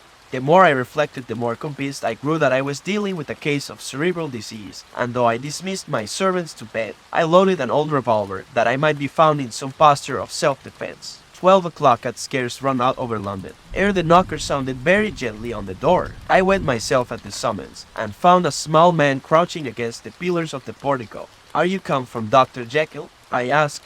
He told me yes by a constrained gesture, and when I had bidden him enter, he did not obey me without a searching backward glance into the darkness of the square. There was a policeman not far off, advancing with his bull's eye open, and at the sight, I thought my visitor started and made greater haste. These particulars struck me, I confess, disagreeably, and as I followed him into the bright light of the consulting room, I kept my hand ready on my weapon. Here, at last, I had a chance of clearly seeing him. I had never set eyes on him before, so much was certain. He was small, as I have said. I was struck besides with the shocking expression of his face, with his remarkable combination of great muscular activity and great apparent debility of constitution, and, last but not least, with the odd, subjective disturbance caused by his neighborhood. This bore some resemblance to incipient rigor and was accompanied by a marked sinking of the pulse. At the time, I set it down to some idiosyncratic, personal distaste, and merely wondered at the acuteness of the symptoms. But I have since had reason to believe the cause to lie much deeper in the nature of man, and to turn on some nobler hinge than the principle of hatred. This person was dressed in a fashion that would have made an ordinary person laughable. His clothes, that is to say, although they were of rich and sober fabric, were enormously too large for him in every measurement. The trousers hanging on his legs and rolled up to keep them from the ground, the waist of the coat below his haunches, and the collar sprawling wide upon his shoulders. Strange to relate, this ludicrous accoutrement was far from moving me to laughter, rather as there was something abnormal and misbegotten in the very essence of the creature that now faced me. Something seizing, surprising, and revolting. This fresh disparity seemed but to fit in with and to reinforce it, so that to my interest in the man's nature and character there was added a curiosity as to his origin, his life, his fortune, and status in the world. These observations, though they have taken so great a space to be set down in, were yet the work of a few seconds. My visitor was, indeed, on fire with somber excitement. "Have you got it?" he cried. "Have you got it?" And so lively was his impatience that he even laid his hand upon my arm and sought to shake me. I put him back, conscious at his touch of a certain icy pang along my blood. "Come, sir," said I, "you forget that I have not yet the pleasure of your acquaintance. Be seated, if you please." And I showed him an example, and sat down myself in my customary seat and with as fair an imitation of my ordinary manner to a patient, as the lateness of the hour, the nature of my preoccupations, and the horror I had of my visitor, would suffer me to muster. "I beg your pardon, Dr. Lanyon," he replied civilly enough. "What you say is very well founded, and my impatience has shown its heels to my politeness. I come here at the instance of your colleague, Dr. Henry Jekyll, on a piece of business of some moment," and I understood. He paused and put his hand to his throat, and I could see, in spite of his collected manner, that he was wrestling against the approaches of the hysteria. I understood, a drawer. But here I took pity on my visitor's suspense, and some perhaps on my own growing curiosity. "There it is, sir," said I, pointing to the drawer where it lay on the floor behind the table and still covered with the sheet. He sprang to it, and then paused, and laid his hand upon his heart. I could hear his teeth grate with the convulsive action of his jaws, and his face was so ghastly to see that I grew alarmed both for his life and reason. "Compose yourself," said I. He turned a dreadful smile to me, and as if with the decision of despair, plucked away the sheet. At sight of the contents, he uttered one loud sob of such immense relief that I sat petrified. At the next moment, in a voice that was already fairly well under control, "Have you a graduated glass?" he asked. I rose from my place with something of an effort and gave him what he asked. He thanked me with a smiling nod, measured out a few minims of the red tincture and added one of the powders. The mixture, which was at first of a reddish hue, began, in proportion as the crystals melted, to brighten in color, to effervesce audibly, and to throw off small fumes of vapor. Suddenly and at the same moment, the ebullition ceased and the compound changed to a dark purple, which faded again more slowly to a watery green. My visitor, who had watched these metamorphoses with a keen eye, smiled, set down the glass upon the table, and then turned and looked upon me with an air of scrutiny. "And now," said he, "to settle what remains. Will you be wise? Will you be guided? Will you suffer me to take this glass in my hand and to go forth from your house without further parley? Or has the greed of curiosity too much command of you? Think before you answer, for it shall be done as you decide. As you decide, you shall be left as you were before, and neither richer nor wiser, unless the sense of service rendered to a man in mortal distress may be counted as a kind of riches of the soul. Or, if you shall so prefer to choose, a new province of knowledge and new avenues to fame and power shall be laid open to you, here in this room, upon the instant, and your sight shall be blasted by a prodigy to stagger the unbelief of Satan." "Sir," said I, affecting a coolness that I was far from truly possessing, "you speak enigmas, and you will perhaps not wonder that I hear you with no very strong impression of belief. But I have gone too far in the way of inexplicable services to pause before I see the end." "It is well," replied my visitor. "Lanyon, you remember your vows. What follows is under the seal of our profession. And now, you who have so long been bound to the most narrow and material views, you who have denied the virtue of transcendental medicine, you who have derided your superiors, behold." He put the glass to his lips and drank at one gulp. A cry followed. He reeled, staggered, clutched at the table and held on, staring with injected eyes, gasping with open mouth, and as I looked there came, I thought, a change. He seemed to swell. His face became suddenly black and the features seemed to melt and alter, and the next moment I had sprung to my feet and leaped back against the wall, my arms raised to shield me from that prodigy, my mind submerged in terror. "Oh God!" I screamed, and "Oh God!" again and again. For there before my eyes, pale and shaken, and half fainting, and groping before him with his hands, like a man restored from death, there stood Henry Jekyll. What he told me in the next hour, I cannot bring my mind to set on paper. I saw what I saw, I heard what I heard, and my soul sickened at it, and yet now when that sight has faded from my eyes, I ask myself if I believe it, and I cannot answer. My life is shaken to its roots, sleep has left me, the deadliest terror sits by me at all hours of the day and night, and I feel that my days are numbered, and that I must die, and yet I shall die incredulous. As for the moral turpitude that man unveiled to me, even with tears of penitence, I cannot, even in memory, dwell on it without a start of horror. I will say but one thing, Utterson, and that will be more than enough. The creature who crept into my house that night was, on Jekyll's own confession, known by the name of Hyde and hunted for in every quarter of the land as the murderer of Care. Hasty Lanyon. Henry Jekyll's full statement of the case. I was born in the year 18. To a large fortune, endowed besides with excellent parts, inclined by nature to industry, fond of the respect of the wise and good among my fellow men, and thus, as might have been supposed, with every guarantee of an honorable and distinguished future. And indeed the worst of my faults was a certain impatient gaiety of disposition, such as has made the happiness of many, but such as I found it hard to reconcile with my imperious desire to carry my head high, and wear a more than commonly grave countenance before the public. Hence it came about that I concealed my pleasures, and that when I reached years of reflection, and began to look round me and take stock of my progress and position in the world, I stood already committed to a profound duplicity of life. Many a man would have even blazed on such irregularities as I was guilty of, but from the high views that I had set before me, I regarded and hid them with an almost morbid sense of shame. It was thus rather the exacting nature of my aspirations than any particular degradation in my faults that made me what I was, and with even a deeper trench than in the majority of men. severed in me those provinces of good and ill which divide and compound man's dual nature. In this case, I was driven to reflect deeply and inveterately on that hard law of life, which lies at the root of religion and is one of the most plentiful springs of distress. Though so profound a double-dealer, I was in no sense a hypocrite. Both sides of me were in dead earnest. I was no more myself when I laid aside restraint and plunged in shame than when I labored, in the eye of day, at the furtherance of knowledge or the relief of sorrow and suffering.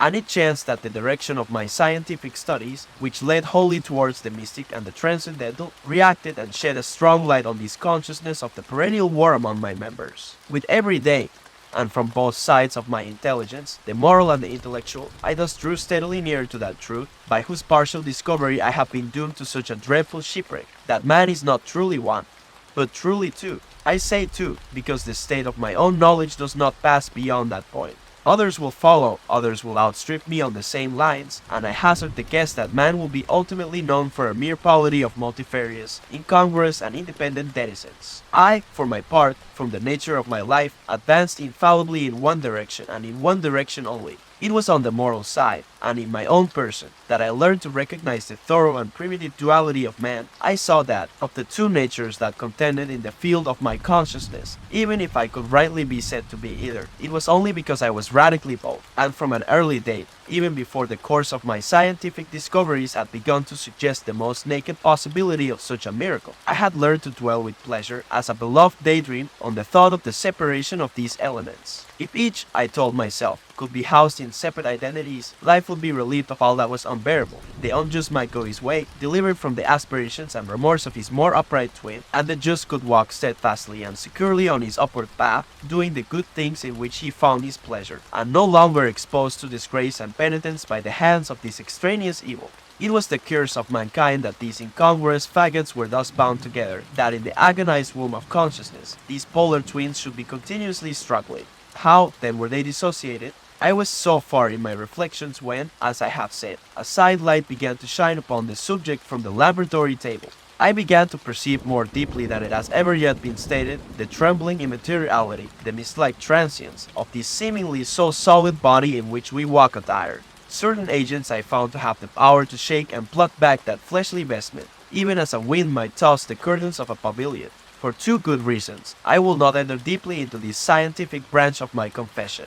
First, because I have been made to learn that the doom and burden of our life is bound forever on man's shoulders, and when the attempt is made to cast it off, it but returns upon us with more unfamiliar and more awful pressure. Second, because, as my narrative will make, alas, too evident, my discoveries were incomplete. Enough then, that I not only recognized my natural body from the mere aura and effulgence of certain of the powers that made up my spirit, but managed to compound a drug by which these powers should be dethroned from their supremacy, and a second form and countenance substituted, none the less natural to me because they were the expression, and bore the stamp of lower elements in my soul.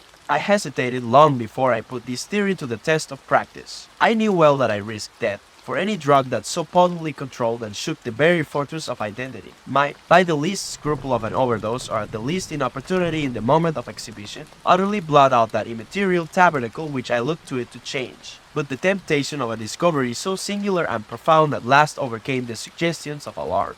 I had long since prepared my tincture. I purchased at once from a firm of wholesale chemists a large quantity of a particular salt which I knew, from my experiments, to be the last ingredient required, and late one accursed night I compounded the elements, watched them boil and smoke together in the glass, and when the ebullition had subsided, with a strong blow of courage, drank off the potion. The most racking pangs succeeded, a grinding in the bones, deadly nausea, and a horror of the spirit that cannot be exceeded at the hour of birth or death. Then these agonies began swiftly to subside, and I came to myself as if out of a great sickness. There was something strange in my sensations, something indescribably new and, from its very novelty, incredibly sweet. I felt younger, lighter, happier in body. Within I was conscious of a heady recklessness, a current of disordered sensual images running like a mill race in my fancy, a solution of the bonds of obligation, an unknown but not an innocent freedom of the soul. I knew myself, at the first breath of this new life, to be more wicked, tenfold more wicked, sold a slave to my original evil, and the thought, in that moment, braced and delighted me like wine. I stretched out my hands, exulting in the freshness of these sensations, and in the act, I was suddenly aware that I had lost in stature. There was no mirror at that date in my room. That which stands beside me as I write was brought there later on and for the very purpose of these transformations. The night, however, was far gone into the morning. The morning, black as it was nearly ripe for the conception of the day. The inmates of my house were locked in the most rigorous hours of slumber, and I determined, flushed as I was with hope and trial, to venture in my new shape as far as to my bedroom. I crossed the yard, wherein the constellations looked down upon me. I could have thought, with wonder, the fierce creature of that sort that their unsleeping vigilance had yet disclosed to them. I stole through the corridors, a stranger in my own house, and coming to my room, I saw for the first time the appearance of Edward Hyde. I must here speak by theory alone, saying not that which I know, but that which I suppose to be most probable. The evil side of my nature, to which I had now transferred the stamping efficacy, was less robust and less developed than the good which I had just deposed. Again, in the course of my life, which had been, after all, 9/10 a life of effort, virtue, and control, it had been much less exercised and much less exhausted. And hence, as I think, it came about that Edward Hyde was so much smaller, slighter, and younger than Henry Jekyll. Even as good shone upon the countenance of the one, evil was written broadly and plainly on the face of the other. Evil besides had left on that body an imprint of deformity and decay. And yet when I looked upon that ugly idol in the glass, I was conscious of no repugnance, rather of a leap of welcome. This, too, was myself. It seemed natural and human. In my eyes it bore a livelier image of the spirit. It seemed more express and single than the imperfect and divided countenance I had been hitherto accustomed to call mine. And in so far I was doubtless right. I have observed that when I wore the semblance of Edward Hyde, none could come near to me at first without a visible misgiving of the flesh. This, as I take it, was because all human beings, as we meet them, are commingled out of good and evil, and Edward Hyde, alone in the ranks of mankind, was pure evil. I lingered but a moment at the mirror. The second and conclusive experiment had yet to be attempted. It yet remained to be seen it. I had lost my identity beyond redemption, and must flee before daylight from a house that was no longer mine, and hurrying back to my cabinet, I once more prepared and drank the cup, once more suffered the pangs of dissolution, and came to myself once more with the character, the stature, and the face of Henry Jekyll. That night I had come to the fatal crossroads. Had I approached my discovery in a more noble spirit, had I risked the experiment while under the empire of generous or pious aspirations, all must have been otherwise, and from these agonies of death and birth I had come forth an angel instead of a fiend. The drug had no discriminating action. It was neither diabolical nor divine. It but shook the doors of the prison house of my disposition, and like the captives of Philippi, that which stood within ran forth.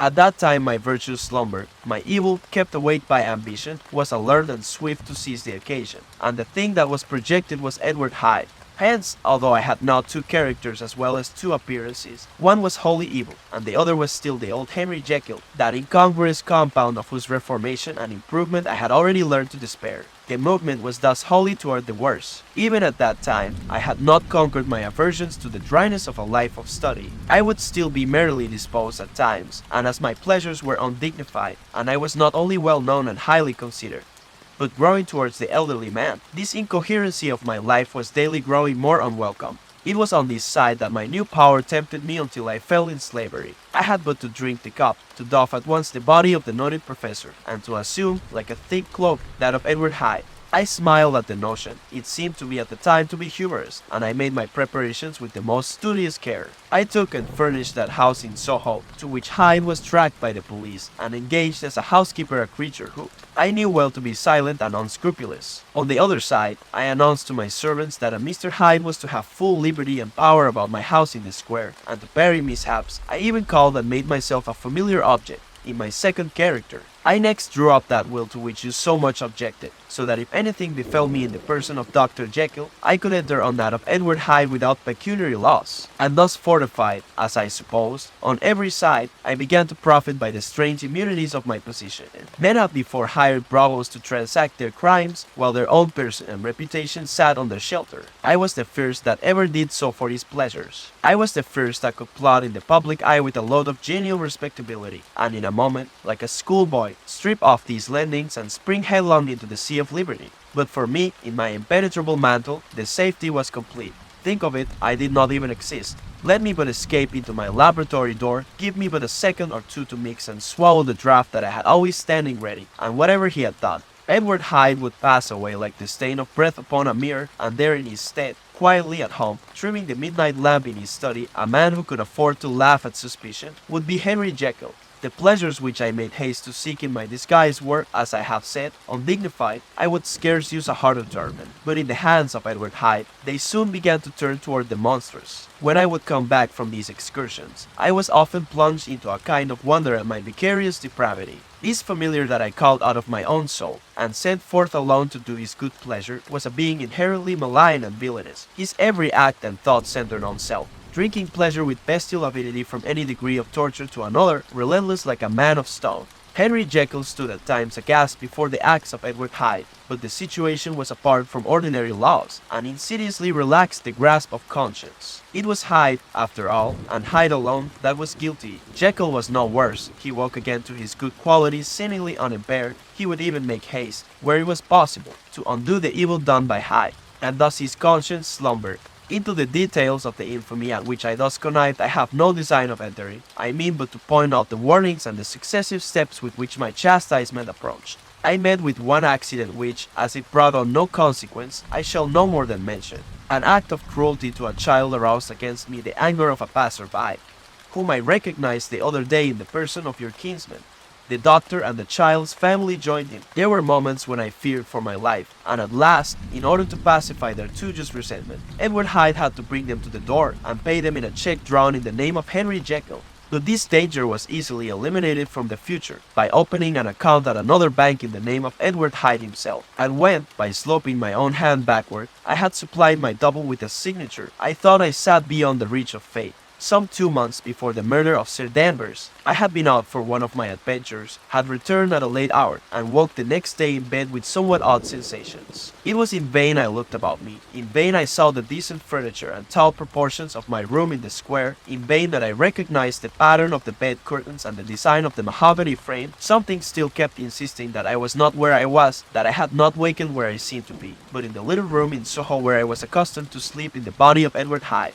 I smiled to myself, and in my psychological way began lazily to inquire into the elements of this illusion, occasionally, even as I did so, dropping back into a comfortable morning doze. I was still so engaged when, in one of my more wakeful moments, my eyes fell upon my hand. Now the hand of Henry Jekyll was professional in shape and size. It was large, firm, white and comely. But the hand which I now saw, clearly enough, in the yellow light of a mid-London morning, lying half shut on the bedclothes, was lean, corded, knuckly, of a dusky pallor and thickly shaded with a swart growth of hair. It was the hand of Edward Hyde. I must have stared upon it for near half a minute, sunk as I was in the mere stupidity of wonder, before terror woke up in my breast as sudden and startling as the crash of cymbals, and bounding from my bed I rushed to the mirror. At the sight that met my eyes, my blood was changed into something exquisitely thin and icy. Yes, I had gone to bed Henry Jekyll, I had awakened Edward Hyde. How was this to be explained? I asked myself, and then, with another bound of terror, how was it to be remedied? It was well on in the morning. The servants were up, all my drugs were in the cabinet, a long journey down 2 pairs of stairs, through the back passage, across the open court and through the anatomical theater, from where I was then standing horror-struck. It might indeed be possible to cover my face, but of what use was that, when I was unable to conceal the alteration in my stature? And then with an overpowering sweetness of relief, it came back upon my mind that the servants were already used to the coming and going of my second self. I had soon dressed, as well as I was able, in clothes of my own size, had soon passed through the house, where Bradshaw stared and drew back at seeing Mr. Hyde at such an hour and in such a strange array, and 10 minutes later Dr. Jekyll had returned to his own shape and was sitting down, with a darkened brow, to make a feint of breakfasting. Small indeed was my appetite. This inexplicable incident, this reversal of my previous experience, seemed, like the Babylonian finger on the wall, to be spelling out the letters of my judgment, and I began to reflect more seriously than ever before on the issues and possibilities of my double existence. That part of me which I had the power of projecting had lately been much exercised and nourished. It had seemed to me of late as though the body of Edward Hyde had grown in stature, as though I were conscious of a more generous tide of blood, and I began to spy a danger that, if this were much prolonged, the balance of my nature might be permanently overthrown, the power of voluntary change be forfeited, and the character of Edward Hyde become irrevocably mine. The power of the drug had not been always equally displayed. Once, very early in my career, it had totally failed me. Since then I had been obliged on more than one occasion to double, and once, with infinite risk of death, to treble the amount, and these rare uncertainties had cast hitherto the sole shadow on my contentment. Now, however, and in the light of that morning's accident, I was led to remark that whereas, in the beginning, the difficulty had been to throw off the body of Jekyll, it had of late gradually but decidedly transferred itself to the other side. All things therefore seemed to point to this, that I was slowly losing hold of my original and better self, and becoming slowly incorporated with my second and worse. Between these two, I now felt I had to choose. My two natures had memory in common, but all other faculties were most unequally shared between them, and Jekyll now with the most sensitive apprehensions, now with a greedy gusto, projected and shared in the pleasures and adventures of Hyde. But Hyde was indifferent to Jekyll, or but remembered him as the mountain bandit remembers the cavern in which he conceals himself from pursuit.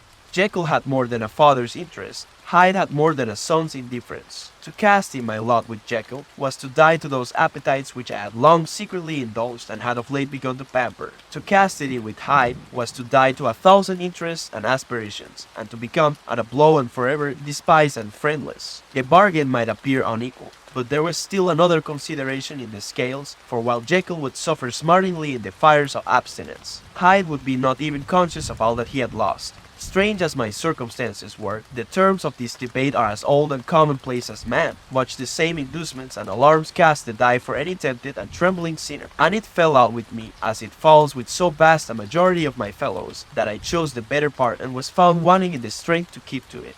Yes, I preferred the elderly and discontented doctor, surrounded by friends and cherishing honest hopes, and bade a resolute farewell to the liberty, the comparative youth, the light step, leaping impulses, and secret pleasures that I had enjoyed in the disguise of Hyde. I made this choice perhaps with some unconscious reservation, for I neither gave up the house in Soho, nor destroyed the clothes of Edward Hyde, which still lay ready in my cabinet. For 2 months, however, I was true to my determination. For 2 months, I led a life of such severity as I had never before attained to, and enjoyed the compensations of an approving conscience. The time began at last to obliterate the freshness of my alarm. The praises of conscience began to grow into a thing of course. I began to be tortured with throes and longings, as of Hyde struggling after freedom, and at last, in an hour of mortal weakness, I once again compounded and swallowed the transforming draught. I do not suppose that, when a drunkard reasons with himself upon his vice, he is once out of 500 times affected by the dangers that he runs through his brutish, physical insensibility. Neither had I, long as I had considered my position, made enough allowance for the complete moral insensibility and insensate readiness to evil, which were the leading characters of Edward Hyde. Yet it was by these that I was punished. My devil had been long caged. He came out roaring. I was conscious, even when I took the draught, of a more unbridled, a more furious propensity to ill. It must have been this, I suppose, that stirred in my soul that tempest of impatience with which I listened to the civilities of my unhappy victim. I declare, at least, before God, no man morally sane could have been guilty of that crime upon so pitiful a provocation, and that I struck in no more reasonable spirit than that in which a sick child may break a plaything.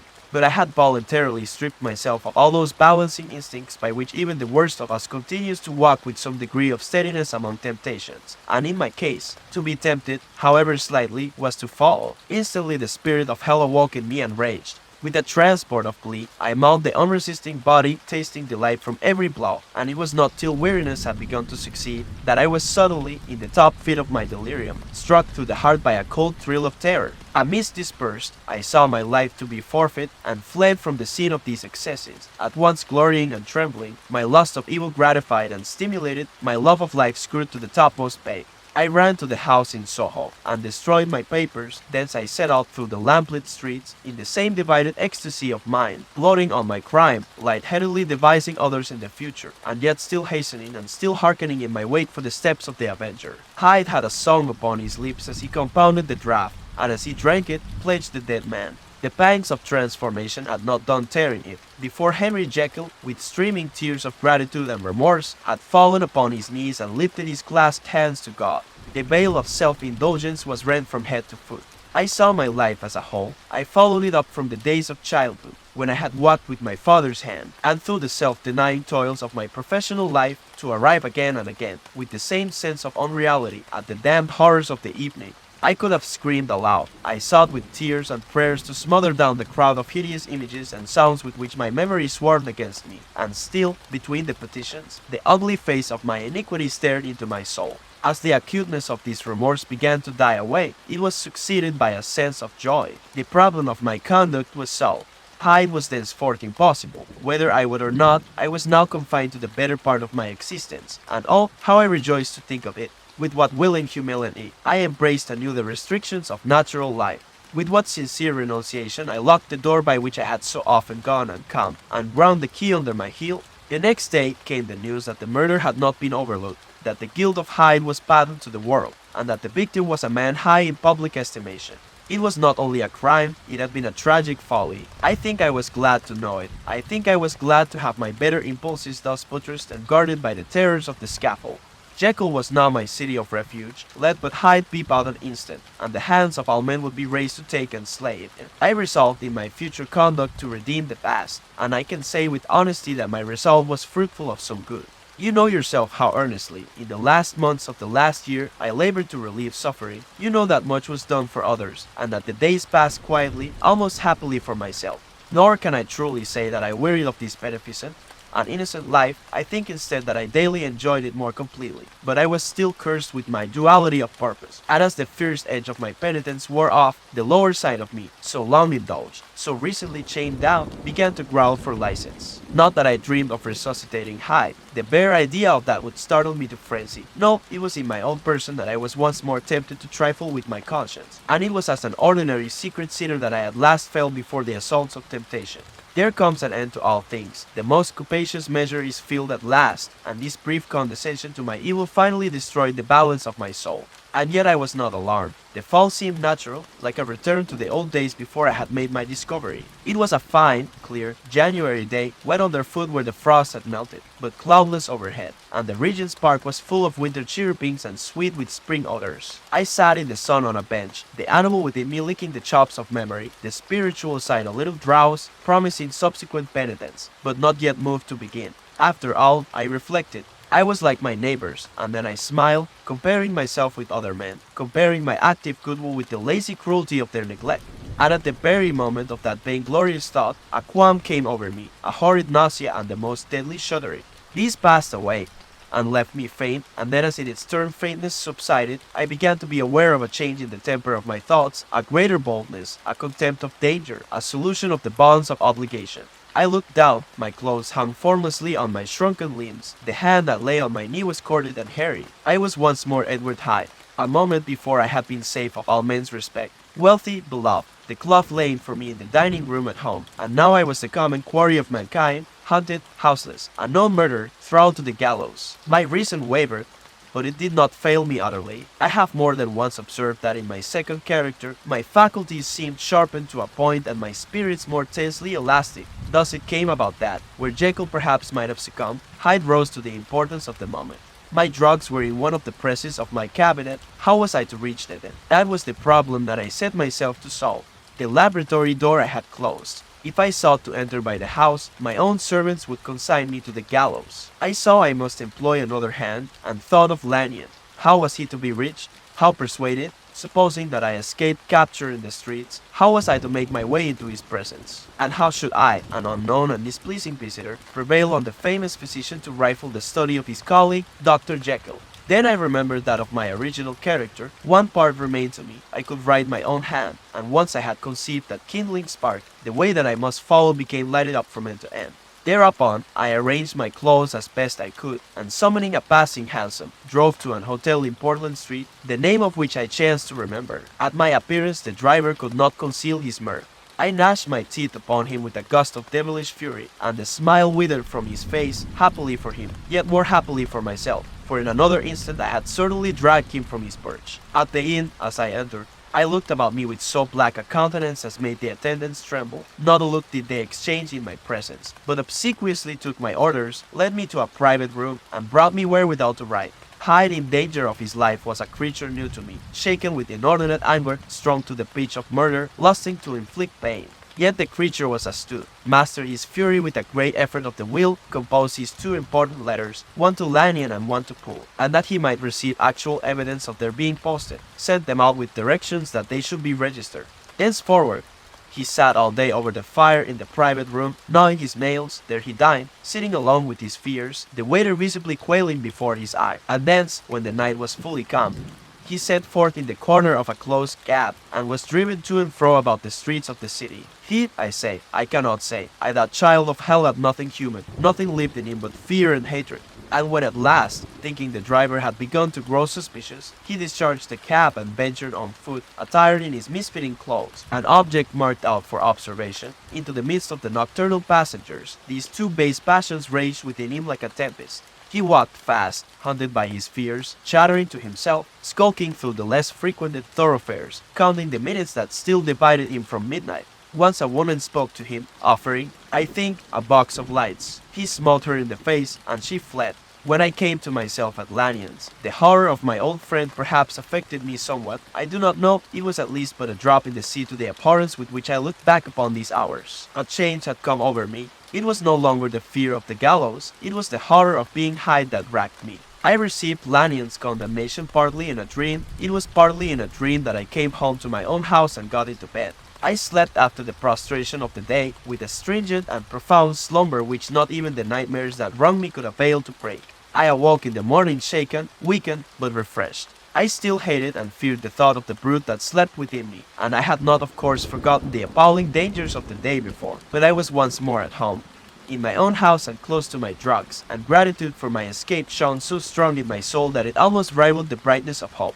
I was stepping leisurely across the corn after breakfast, drinking the chill of the air with pleasure, when I was seized again with those indescribable sensations that heralded the change, and I had but the time to gain the shelter of my cabinet before I was once again raging and freezing with the passions of Hyde. It took on this occasion a double dose to recall me to myself, and alas, 6 hours after, as I sat looking sadly in the fire, the pangs returned, and the drug had to be re-administered. In short, from that day forth it seemed only by a great effort as of gymnastics, and only under the immediate stimulation of the drug, that I was able to wear the countenance of Jekyll. At all hours of the day and night, I would be taken with the premonitory shudder, above all if I slept, or even dozed for a moment in my chair. It was always as Hyde that I awakened, under the strain of this continually impending doom and by the sleeplessness to which I now condemned myself.